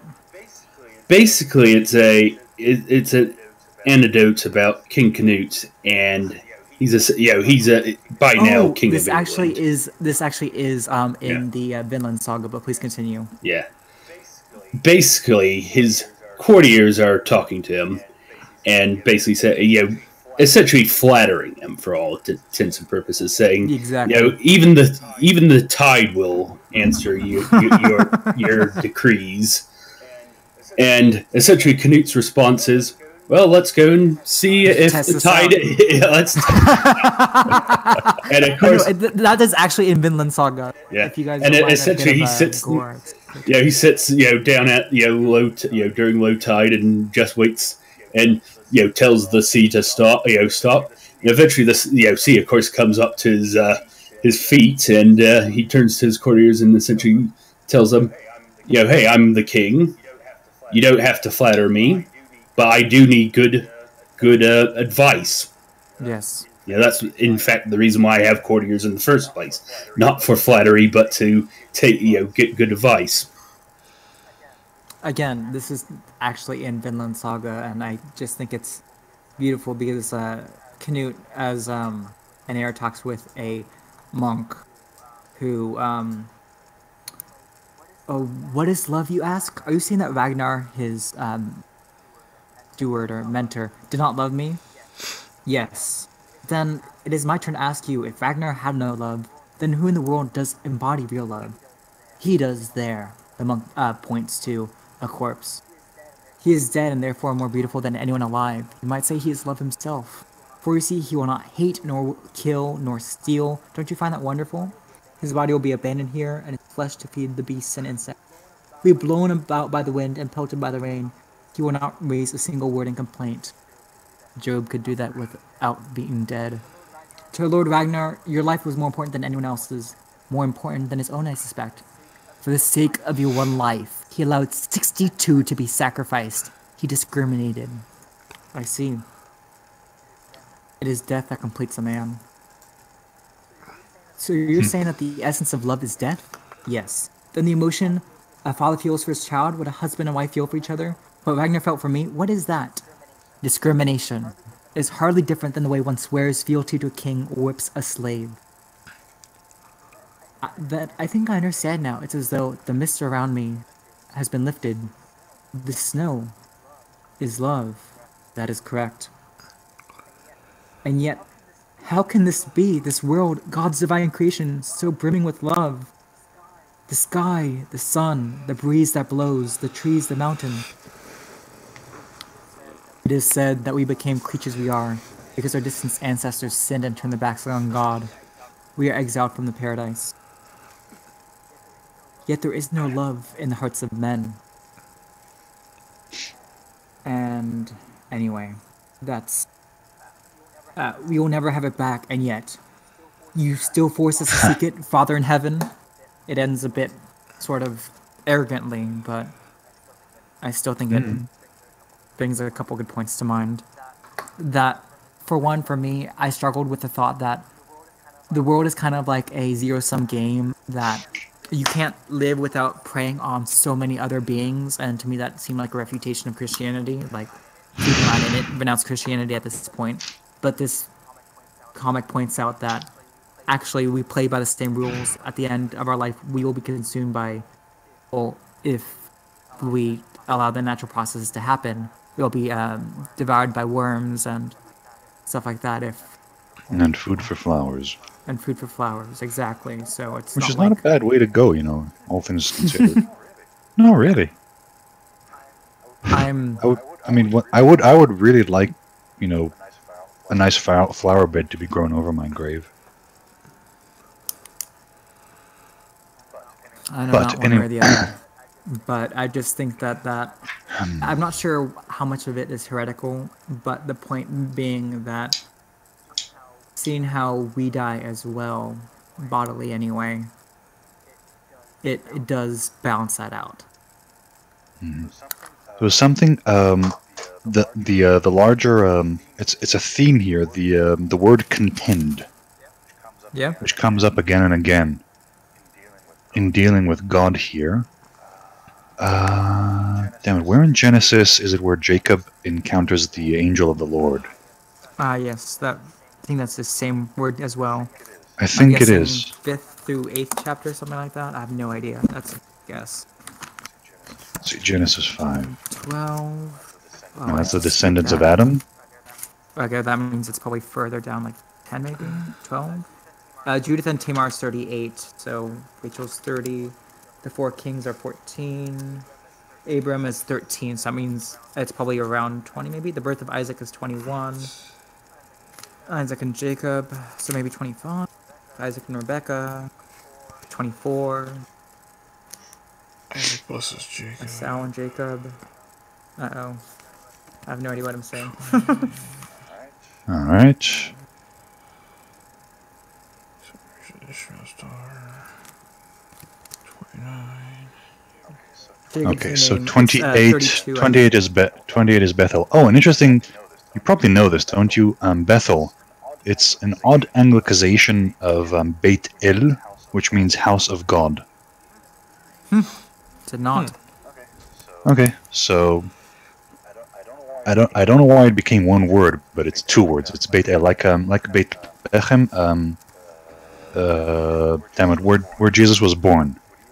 What do you call that? Yep. Bethlehem. It's right. It's Beit Lechem, house of bread. Huh, God and bread, huh? Hey, Eucharist, no, that's another fun. Okay, so yeah, I see that Jacob's new name is Genesis 32, verse 23. That night, however, Jacob arose, 2 wives. Let's see. 27, the man, no. 25, Jacob was left there alone. Then a man wrestled with him until the break of dawn. When the man saw that he could not prevail over him, he struck Jacob's head at the socket, so that Jacob's sock was dislocated as he wrestled with him. Then the man said, "Let me go, for it is daybreak." 29. Then the man said, "You will no longer be named Jacob, but Israel, because you have contended with the divine and human beings and have prevailed." Yes. So that's 32, verse 29. So I suppose you could say it's one more of these. It's one more of these interconnections within the Bible. Yep. That while Jacob bodily contended with God, Job morally contended with God. Well, the word specifically used in Hebrew is Elohim. Hebrew is actually very specific when it talks about the divine. There's a lot of names for God. Now Elohim specifically. Let's see. There's Elohim. There's Shaddai. There's Elohim, Shaddai, Adonai, El. That's the four basic words. Then there's sort of you could say the references to God that are with a pre or suffix, like El Shaddai. I think in English it's translated to the Lord of Hosts. There's the various places where it's simply the tetragrammaton, the 5 letters, which generally is translated as Jehovah. Or but in Hebrew it's just called. But in English it's just called. In Hebrew it's just called Adonai, my master, or my Lord. Adonai is a way of saying it without saying it, as I've been told. Yeah, it's without saying the explicit name. So Lord of Hosts is what in Hebrew? Adonai Tzvaot. The Lord of Hosts. No, I'm not saying translated into it. I'm just saying when I read the Lord of Hosts, you're saying that's actually another name for God that's sometimes translated to that. No. It's Lord and Hosts. It's 2 words. It's Jehovah Hosts. Okay, cool. That's how it's written in Hebrew. Okay, why did we get onto this? We were going into. I was leaping out, but we were going over. 10. Back. The word for contention. Contention. Yeah. That's how this tangent begins. Oh yeah. That's an interesting point. That's also brought up a lot by what's his face, Kermit Peterson. Sorry, but he does sound like Kermit. He likes that, and he just owns it, so that's why I'm laughing. On his behalf.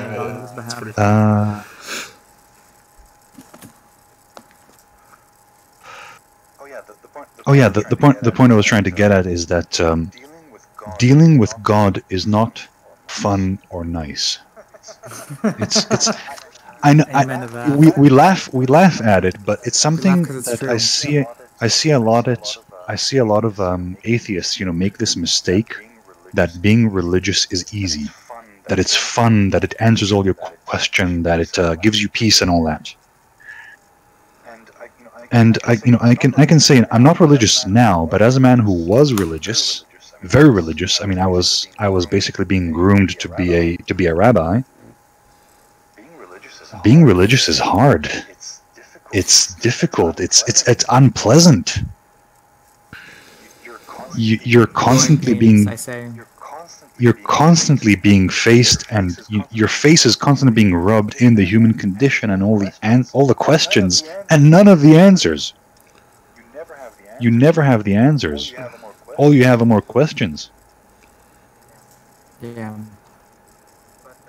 But I think it gives you tools to approach better answers, which is what's called answers. To approach better questions. All you have are tools for better questions. Yes, but that's still an answer of sorts. That's why Jordan Peterson says that Logos, part of what the truth is, unlike Contra Sanham Harris, that there is sort of a truth of going about what the truth is. And while that is not truth per se, it is still more true than not. And therefore it is a form of truth, if you get my meaning. Do you get my meaning?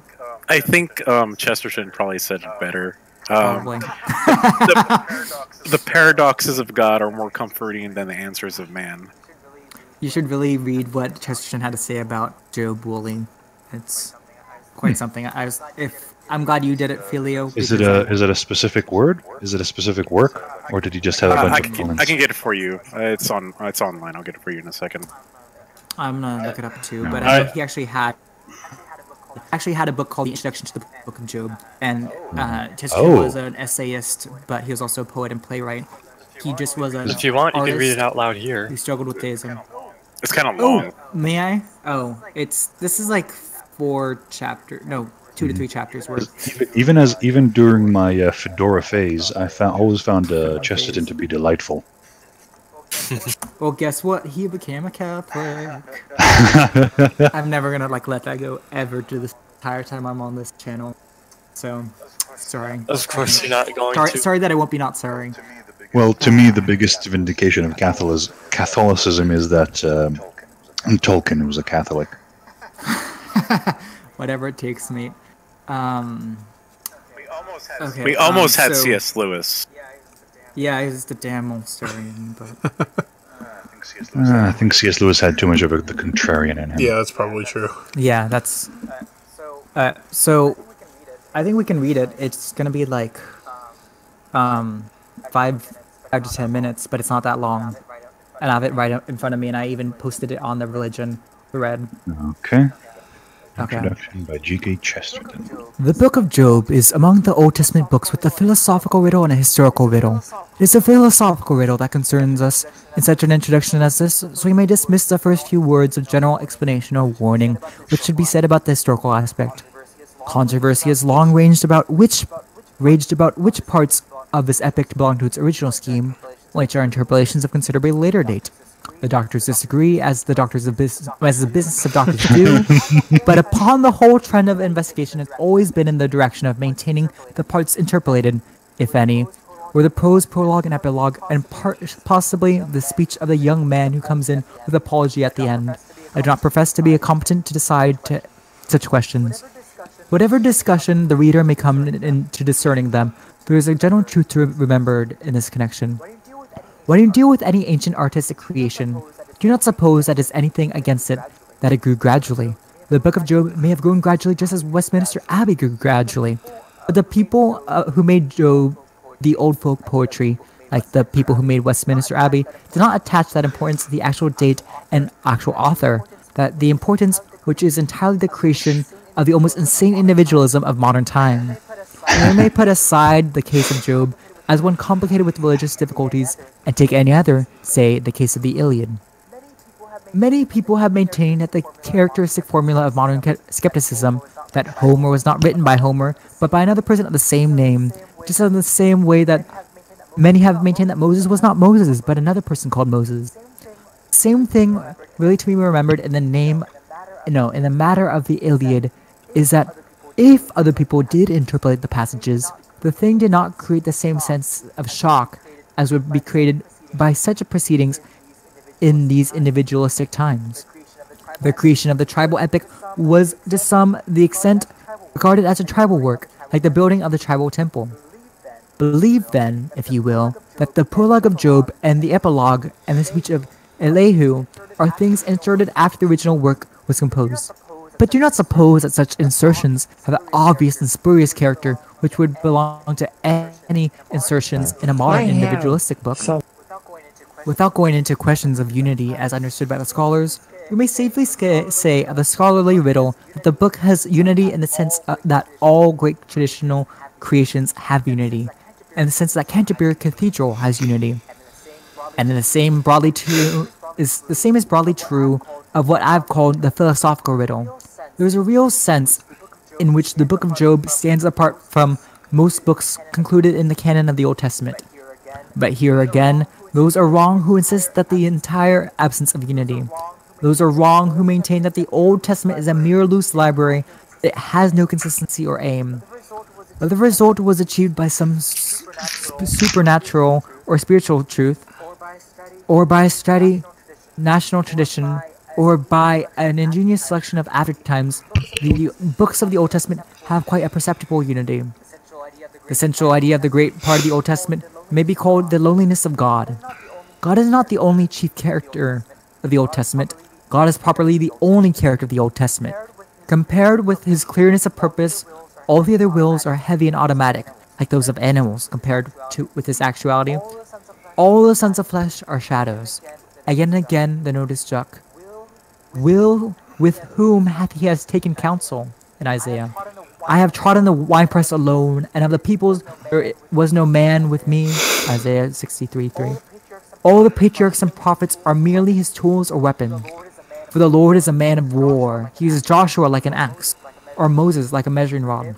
For him, Samson is only a sword, and Isaiah a trumpet. The saints of Christianity are supposed to be like God, to be, as it were, little statues of him. The Old Testament hero is no more supposed to be of the same nature of God than a saw or a hammer is supposed to be of the same shape as the carpenter. This is the main key and characteristic of Hebrew scriptures as a whole. There are indeed I have in those actually found a scriptures point of innumerable extreme scriptures. disagreement here. Where But do you continue. think is different? Okay. Continue, Please. but I will make my disagreement. Okay. Make it known and also make a mark of where that would be. There are indeed in those scriptures innumerable instances of the sort of rugged humor, keen emotion, and powerful individuality, which is never wanting in the great primitive prose and poetry. Nevertheless, the main characteristic remains, the sense not merely that God is stronger than man, not merely that God is more secret than man, but that he means more, he knows better what he is doing, that compared with him, we have something of vagueness, the unreason, the vagrancy of beasts that perish. It is he that sitteth above earth, and the inhabitants thereof are as grasshoppers, in Isaiah 40 verse 22. We might almost put it thus. The book is so intent upon asserting the personality of God that it almost asserts the impersonality of man.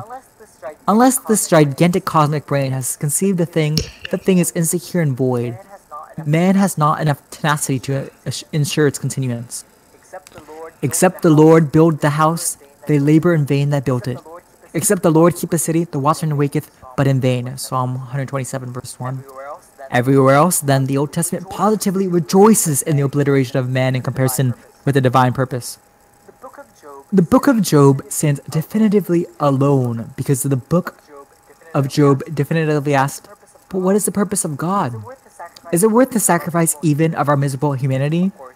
Of course, it is easy enough to wipe out our paltry wills for the sake of a will that is grander and kinder. But is it grander and kinder? Let God use his tools. Let God break his tools. But what is he doing, and what are they being broken for?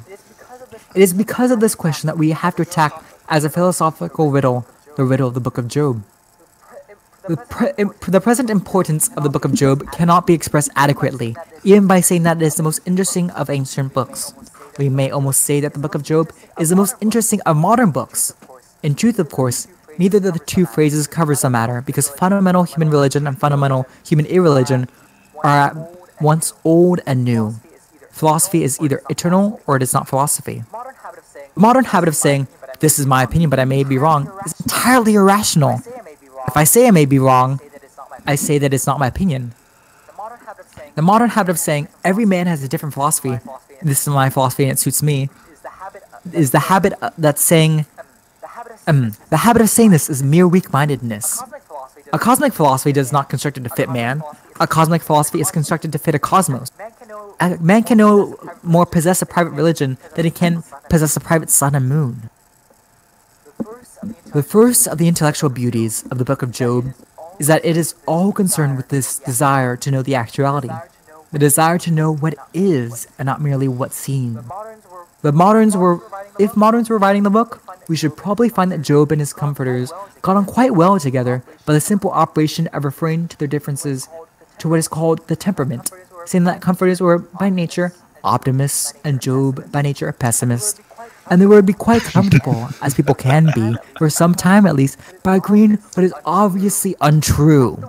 For if the word pessimist means anything at all, then emphatically Job is not a pessimist. His case alone is sufficient to refute modern absurdity of referring to everything as physical temperament. Job does not in any sense look at life in a gloomy way. If wishing to be happy and being quite ready to be happy constitutes an optimist, Job is an optimist. He's a perplexed optimist. He's an exasperated optimist. He is an outraged and insulted optimist. He wishes the universe to justify itself. not because he wishes it to be caught out, but because he really wishes it to be justified. He demands an explanation from God, but he does not do it at all in the spirit that John Hampden might demand an explanation for Charles I. He does it in the spirit which a wife might demand an explanation from her husband, whom she really respected. He remonstrates with his maker because he's proud of his maker. He even speaks of the Almighty as his enemy, but he never doubts at the back of his mind that his enemy has some of a case which he does not understand. In a fine and famous blasphemy, he says, "Oh, that my adversary had written a book!" Chapter 31, verse 35. It never really occurs to him that it could possibly be a bad book. He's anxious to be convinced that he thinks that God could convince him. In short, we may say again that if the word optimist means anything, which I doubt, Job is an optimist. He shakes the pillars of the world and strikes insanely at the heavens. He lashes at the stars, but it is not to silence them, it is to make them speak. In the same way, we may speak of the official optimists, the comforters of Job. Again, if the word pessimist means anything, which I doubt, the comforters of Job may be called pessimists rather than optimists. All that they really believe is not that God is good, but that God is so strong that it is more judicious to call him good. It would be an exaggeration of censure to call them evolutionists, but they have something of the vital error of the evolutionary mindset. They will keep on saying that everything in the universe fits into everything else, as if there were anything comforting about a number of nasty things all fitting together. We shall see later how God, in the great climax of the poem, turns this particular argument altogether upside down. When, at the end of the poem, God enters, somewhat abruptly, is struck the sudden and splendid note which he makes the thing all great as it is. All the human beings through the story, as Job especially, have been asking questions of God. A more trivial poet might have made God enter some sense or other in order to answer the questions. By a touch truly to be called inspired, when God enters, it is to make a number of questions on his own account. In this drama of skepticism, God makes himself takes up the role of the skeptic. He does what all the great voices defending religion has always done, as for instance, what Socrates did. He turns rationalism against itself. He seems to say that if it comes to asking questions, he can ask some questions will fling down and flatten all conceivable human questioner. The poet, by an exquisite intuition, has made God, ironically, accept a kind of controversial equality with his accusers. He is willing to regard it as if it were a fair and intellectual duel. Gird up thy loins, like man, for I will demand of thee, and answer thou me. Chapter 38, verse 3. The everlasting adopts an enormous and sardonic humility. He is quite willing to be prosecuted. He only asks for the right which every prosecuted person possesses. He asks to be allowed to cross-examine the witness for the prosecution. And he carries yet further the corrections of the legal parallel. For the first question, essentially speaking, which he asks of Job, is a question that any criminal accused by Job would be most entitled to ask. He asks Job who he is. And Job, being a man of candid intellect, takes little time to consider and comes to the conclusion that he does not know. This is the first great fact to notice about the speech of God, which is the culmination of inquiry. It represents all human skeptics routed by a higher skepticism. It is this method, used sometimes by supreme and sometimes by mediocre minds, that has ever been since the logical weapon of the true mystic. Socrates, as I've said, used it when he showed that if you only allowed him enough sophists, he could destroy all sophists. Jesus Christ used it when he reminded the Sadducees, who could not imagine the nature of marriage in heaven, that if they came to, that they had not really imagined the nature of marriage at all. In the breakup of Christian theology in the 18th century, Joseph Butler used it when he pointed out that rationalistic arguments could be used as much against vague religions as against doctrinal religion, as much against rationalistic ethics as against Christian ethics.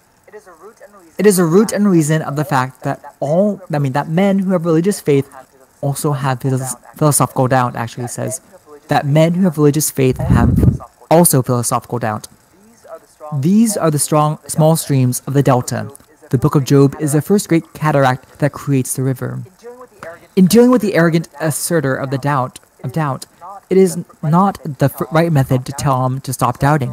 It is rather the right method to tell him to go on doubting, to doubt a little more, to doubt every day newer and wilder things in the universe, until at last, by some strange enlightenment, he may begin to tell himself.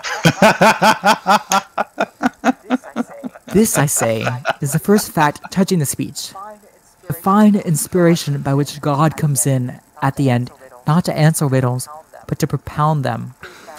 Great fact which, taken together with this one, makes the whole work religious instead of merely philosophical, is that other great surprise which makes Job suddenly satisfied with the mere presentation of something impenetrable.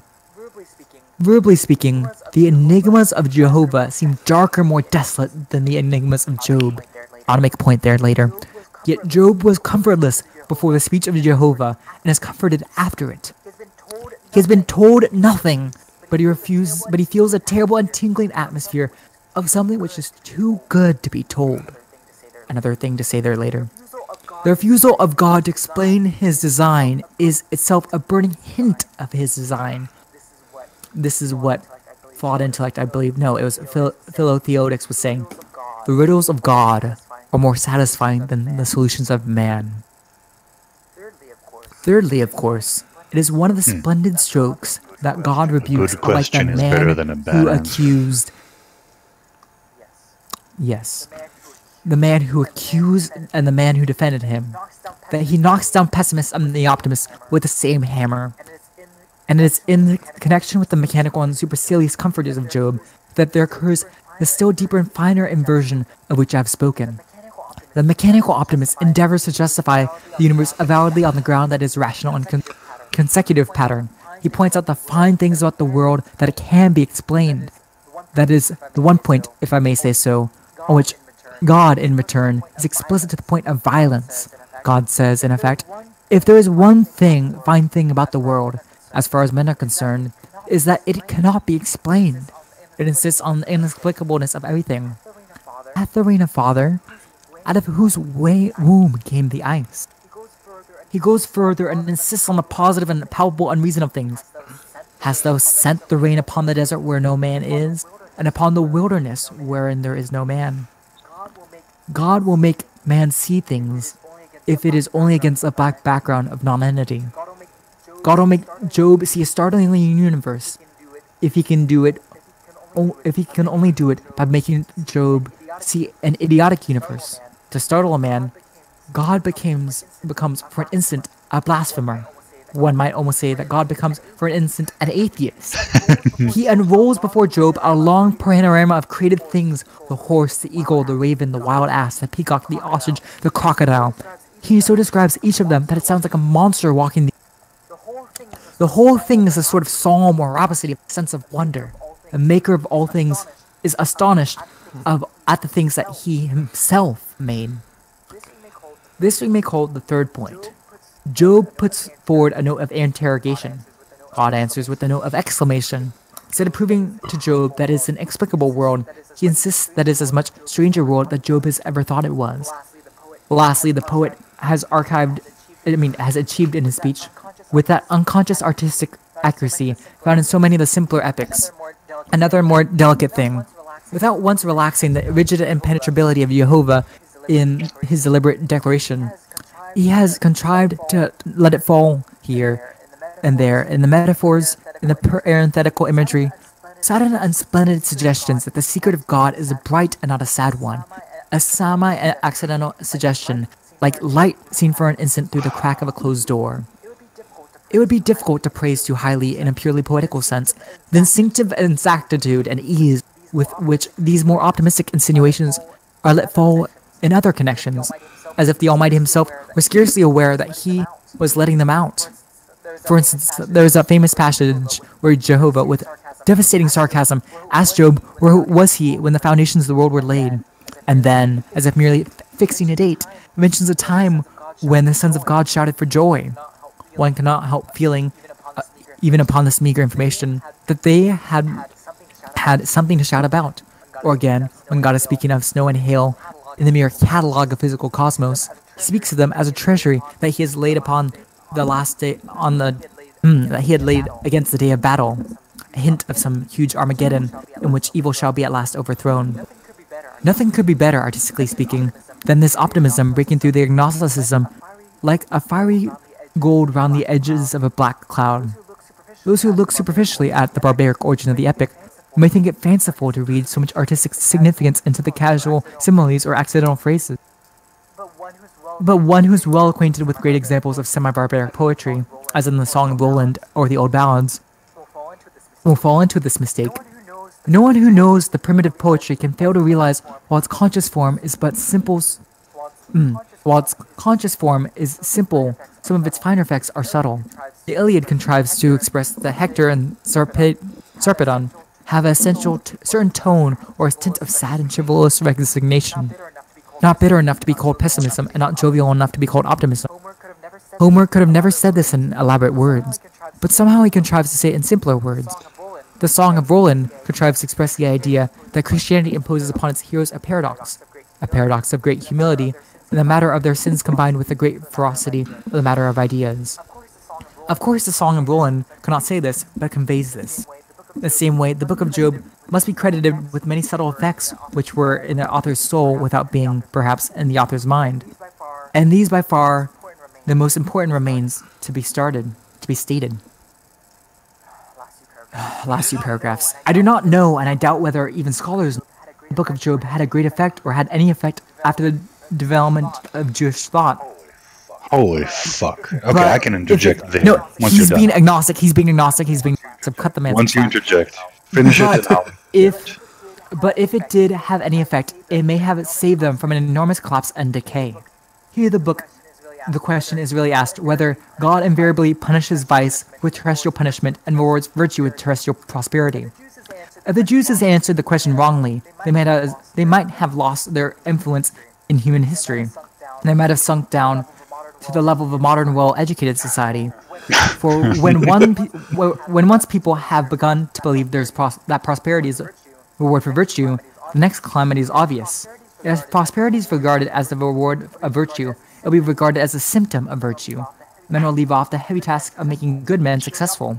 He will adopt the easier task of making successful men good. This, which has happened throughout modern commerce and journalism, is a new nemesis of the wicked optimism of the comforters of Job. If the Jews could be saved from it, the Book of Job saved them. The Book of Job is chiefly remarkable, as I have insisted throughout, for the fact that it is not ended in a way that is conventionally satisfactory.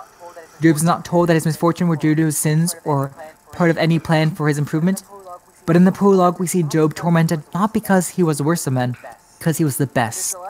It is the lesson of the whole work that man is most comforted by paradoxes. Here is the very darkest and strangest of the paradoxes, and is by all human testimony the most reassuring. I need not suggest what high and strange history awaited this paradox of the best and the worst, of the best man and the worst fortune. I need not say that in the freest and most philosophical sense there is one Old Testament figure who is truly a type, or say what is prefigured in the wounds of Job. It ends there. We had 2 points, the one at the end about whether or not human thought, and a disagreement in the beginning as to, I believe it was whether the characters in the Old Testament were merely tools, as Chesterton suggests. Oh yeah. Besides Job. So let's start with the beginning. So I'm gonna paraphrase Chesterton so we know what precisely you're attacking. In the 1, 2, 3, 4th paragraph, he says that God is lonely, and in the Old Testament that patriarchs are my tools or specific weapons. Yes, Yeah. that's the point.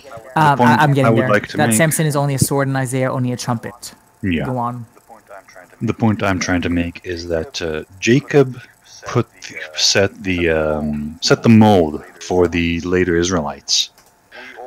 We all contend with God and have proven able. You will see this in the various stories in the 5 books and onwards. God has a plan, the Israelites sin, and God modifies his plan. It goes on and on and on, again and again and again. God wants something, he tries to impose it on the Israelites sin, and God modifies his plan. The example is that, he says, go out of Egypt to worship me in the desert. And, he takes them out of Egypt. Moses goes up the mountain. And with the lack of Moses, which is something that's actually emphasized in the text, that the lack of Moses somehow causes them to, create the golden calf. Specifically, it is created by Aaron, Moses' brother. Yep. And then, Moses comes down, and this is an interesting poetic point that God says to Moses, "Go down, for your nation has corrupted." I'm translating here directly from English, from Hebrew, so it probably doesn't sound as... It's a little awkward, but I hope this sentiment comes through. God is telling Moses, these are your people, and they have corrupted. And Moses, comes down, shatters the first tablets with the 10 Commandments on them, and then goes about a purge. Takes up the Levites and kills, 3,000 of whoever it is. Everyone outside his clan, yeah. 3,000 isn't a lot if you think about it. I mean, at least as far as the Bible is saying, there was 600,000. That's what the Bible says. Take it or leave it. 600,000 people. 3,000 of them are, cut down by the Levite sword. Which is an interesting callback. 0.5% is still a lot in a group of 600,000.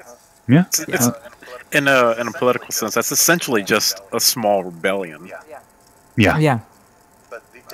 But it's also an interesting callback to the wrath of Levi and Samson, if you go back to Israel's prophecy about the tribes. Oh yes, I remember that. That was beautiful. That Levi will be... Levi and Samson will be distributed amongst the tribes because their wrath is overwhelming. Yeah. In general, the Levites and the Levites, but not the descendants of Aaron. Aaron is the peaceful strain within Levi, but the rest of the Levi tribe is wrathful, divinely wrathful, and uncompromising. Again, it sounds like to defend Tristan, which I'm not sure is relevant here anymore, but that's still acting as a tool for people are behaving in that way. Yeah, but I suppose I would we could say sort that of... you could say that Jacob is another example of a character rather than an archetype.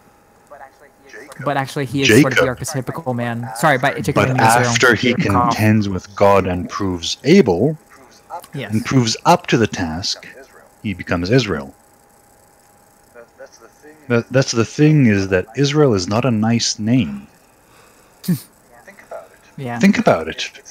It's the name you give to someone who is constantly struggling with God. This is his nation? Just give it a moment. Yeah. And also, weren't the early Hebrews kind of regarded as a really lowly people by everyone else surrounding? Yeah, the early Israelites. Okay, you have a family that goes down into Egypt because Canaan is a barren wasteland. They go there and are fed by the succor of the king's of Joseph, the king's left-hand man. And once Joseph dies, they are enslaved because they are too numerous. Yeah.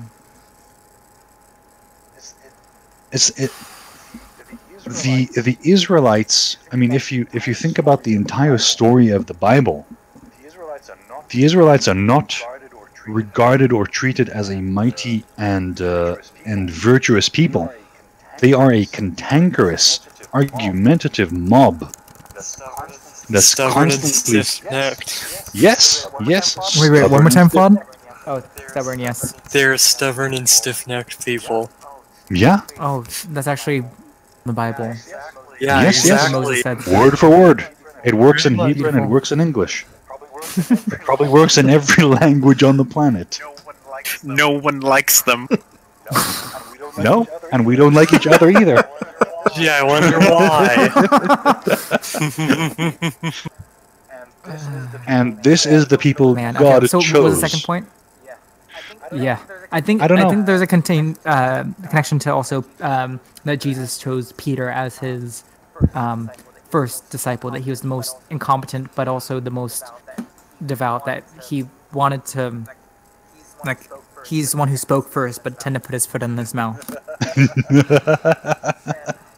And Chesterton also comments on how it'd be different if John were the first disciple, the beloved mystic. But again, Jesus chose the most unreliable of them all. Really, if you. Okay. I'm sorry. Go ahead.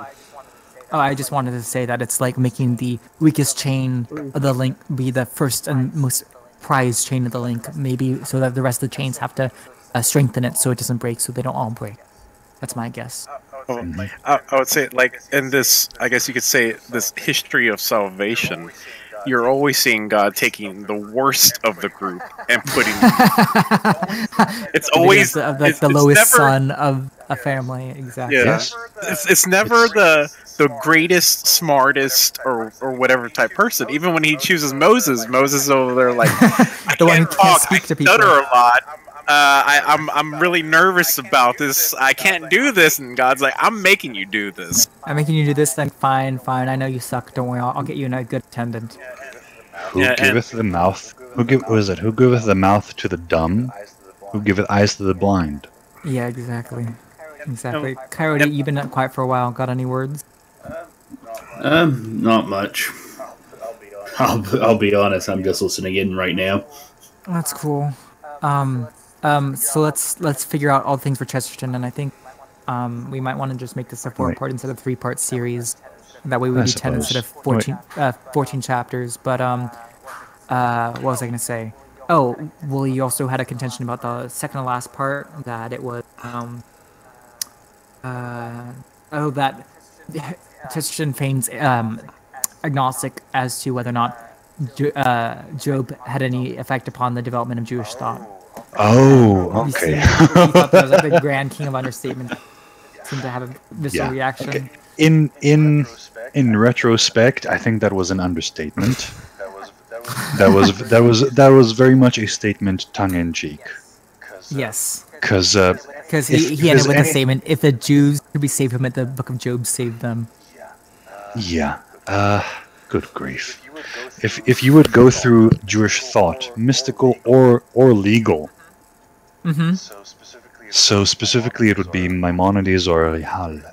Good grief, that's a. I've never actually translated that acronym to English. Just a moment. First time for everything.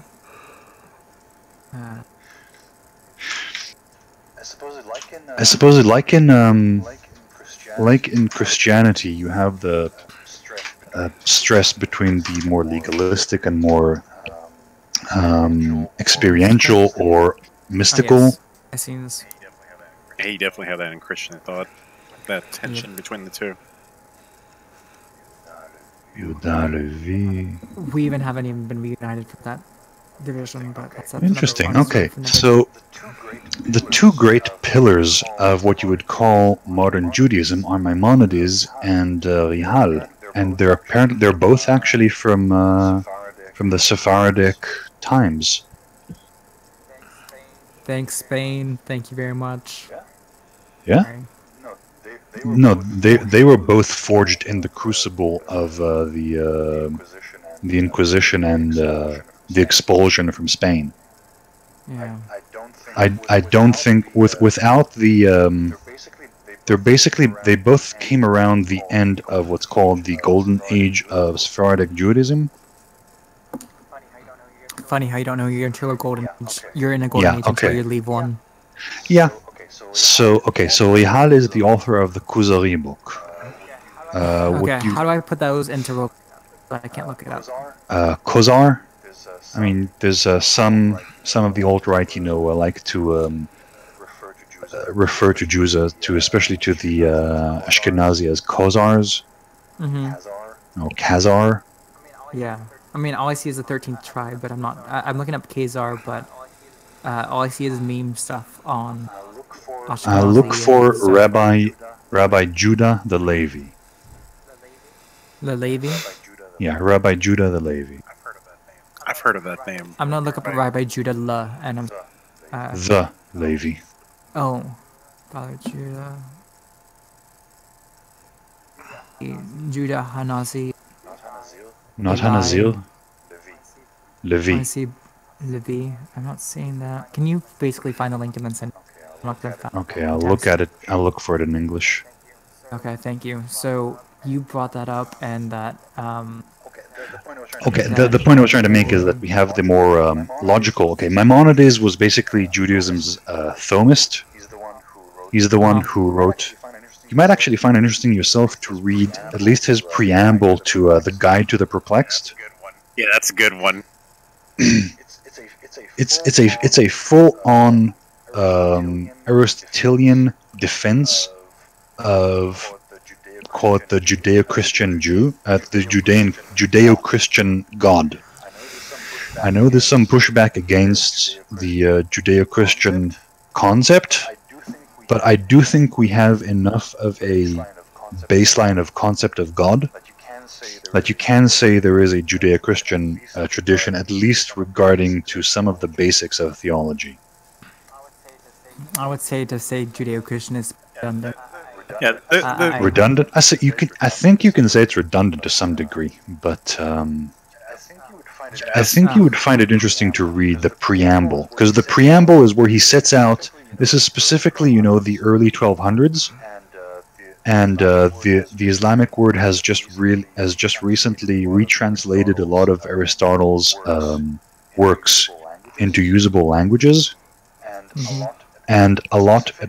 Specifically in Judaism, there was a crisis of faith going on, because the Aristotelian approach was treating the world as eternal, existence as eternal.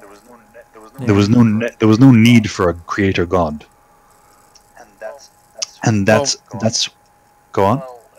Well, Aristotle at least acknowledged the necessity of God as an unmoved mover, but that's a side point. Yeah, but the thing is here, they were approaching Aristotelian philosophy without Thomian influences. Yeah, no, there were some pushbacks against Thomism by just saying that reason, and just as atheistic scientists have been saying, well, maybe the cosmos, like Sagan, that it's internally been going in and out of existence, to not explain it, or it's multiverse. I've always been trying to come up with other alternatives that can just come out of religion. So If they what I go wanted with to the say, cyclical universe model, then you'll end up with Hinduism. exactly, that's that's what I want to say. But yeah, so two things. The first one was there was something that. Well, two things. One of them, when he said darker, it is. Verbally speaking, the enigmas of Jehovah darker.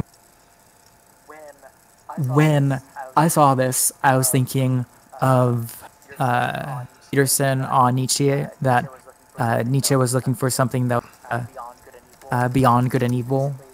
Basically, that sort of like more good than what we understand good, and more evil than what we. Plenty of people who think themselves good are just harmless and just a moment. inoffensive. Loud Warrior. Sure. Go into your options and twitch your voice sensitivity. So I'm talking away from my mic. Yeah, you're cutting in and out. So just twitch the sensitivity up a bit. You're cutting in and out. Output device. Actually, my input device was as high as it could go. I was talking away from my mic. Can you Now I'll change just it in talk to my Discord? mic. Oh, okay. Alright, no, I just Use did that. push to talk. Nah, that's good. So, that when I see that the enigmas of Jehovah seem darker and more desolate than the enigmas of Job, that seems to me to say that that what Nietzsche was looking for was something darker, that evil was darker than what we pretend it to be, and that it is brighter than we think it is. And that's what makes me want to pray for Nietzsche's soul, but if someone says no, they're saying no to good reason. And you can't save people. There's something. I sometimes wonder why is it so hard to notice that when Nietzsche said God is dead, it was a lament and a cry of pain, not a cry of triumph. Because so many people use that to justify it, their actions. So we took his promulgators as his students, except that's not necessarily the case. Because no one reads Sartre either. Sartre. Does he have anything worthwhile? He comes close to I would say he comes close to actually detailing out what the god of death entails, except he kind of goes on a tangent and tries to push back on morality and stuff and truth and all that. Yeah, but he was a degenerate in his personal life. Yeah, so he that's was. to be expected. Yeah, definitely. He had like multiple women. He was never like in an official relationship. Yeah. Oh dear. Yeah. He also had a cockeyed. Yeah. It reminds me, there's one of the older commentaries, about the behavior of the Israelites, going out of Egypt, when they encountered, the Moabites, I think, and embraced their idols. So the commentators, being rather, I suppose, curt and you might say unkind, say something to the effect of, didn't they who saw all the miracles on the sea and the revelation of God on Mount Sinai know that there was nothing to be gained from worshipping idols? And answered, yes, they knew all this, but they decided to worship idols to allow themselves sexual immorality. Oh man. For a while, I've allowed myself the possibility that maybe pagans didn't exactly worship object of the idol itself, but more the idol, the image, the god that they thought they were worshiping. That obviously God, because there'd be only one. But I'm not quite sure that holds up. Oh, because I have no way of testing, or that I know of testing. Shoot. So there are 42 books in Job. 42, There's 43 42 chapters. Yeah. Okay, so I think we should probably do at least 12 chapters today, and then definitely Do finish you it want to in get the up war to section. Zufar? Yes. Mind if I bow out now? Yeah, I gotta go as well. Oh, actually, nope. I say we cut out now, then. So Okay, Yeah, so we start Zofar next time? Okay. Yep, we that start sounds so far good. next We can time. probably do this next Sunday then. Cool. Probably. Take care. I know I'm off I on won't. You want Sunday. him next Sunday? No. All right, we'll try to. The only day I have, for it. the only day I have off reliably Okay. is Friday. So maybe we can try. Actually, next Friday that doesn't work. So we could either do Sunday or. We'll another figure day of out the something. Yeah. All right, I'll catch all you gentlemen later. week. Okay, Suppose this was good. I could buy a, I'm gonna let be him on do for it a bit from longer. suppose I Good could night, get a Fraud. headset and do it from work, but that's going to be a little chaotic. Yeah. You were very helpful. Thank you, Coyote. For a while, it was like you, me, and Wooly. I know Anarchangel would have been on more if his headset weren't stealing from the From the actual stream, stream, yeah, but- that was kind of a nightmare. Yeah. exactly. Oh yeah, it was fun. Yeah, thank you, Wooly. It was informative and called my bluff on a That couple was of times, so that was interesting. good. Yeah. I'll go ahead and kill it here. And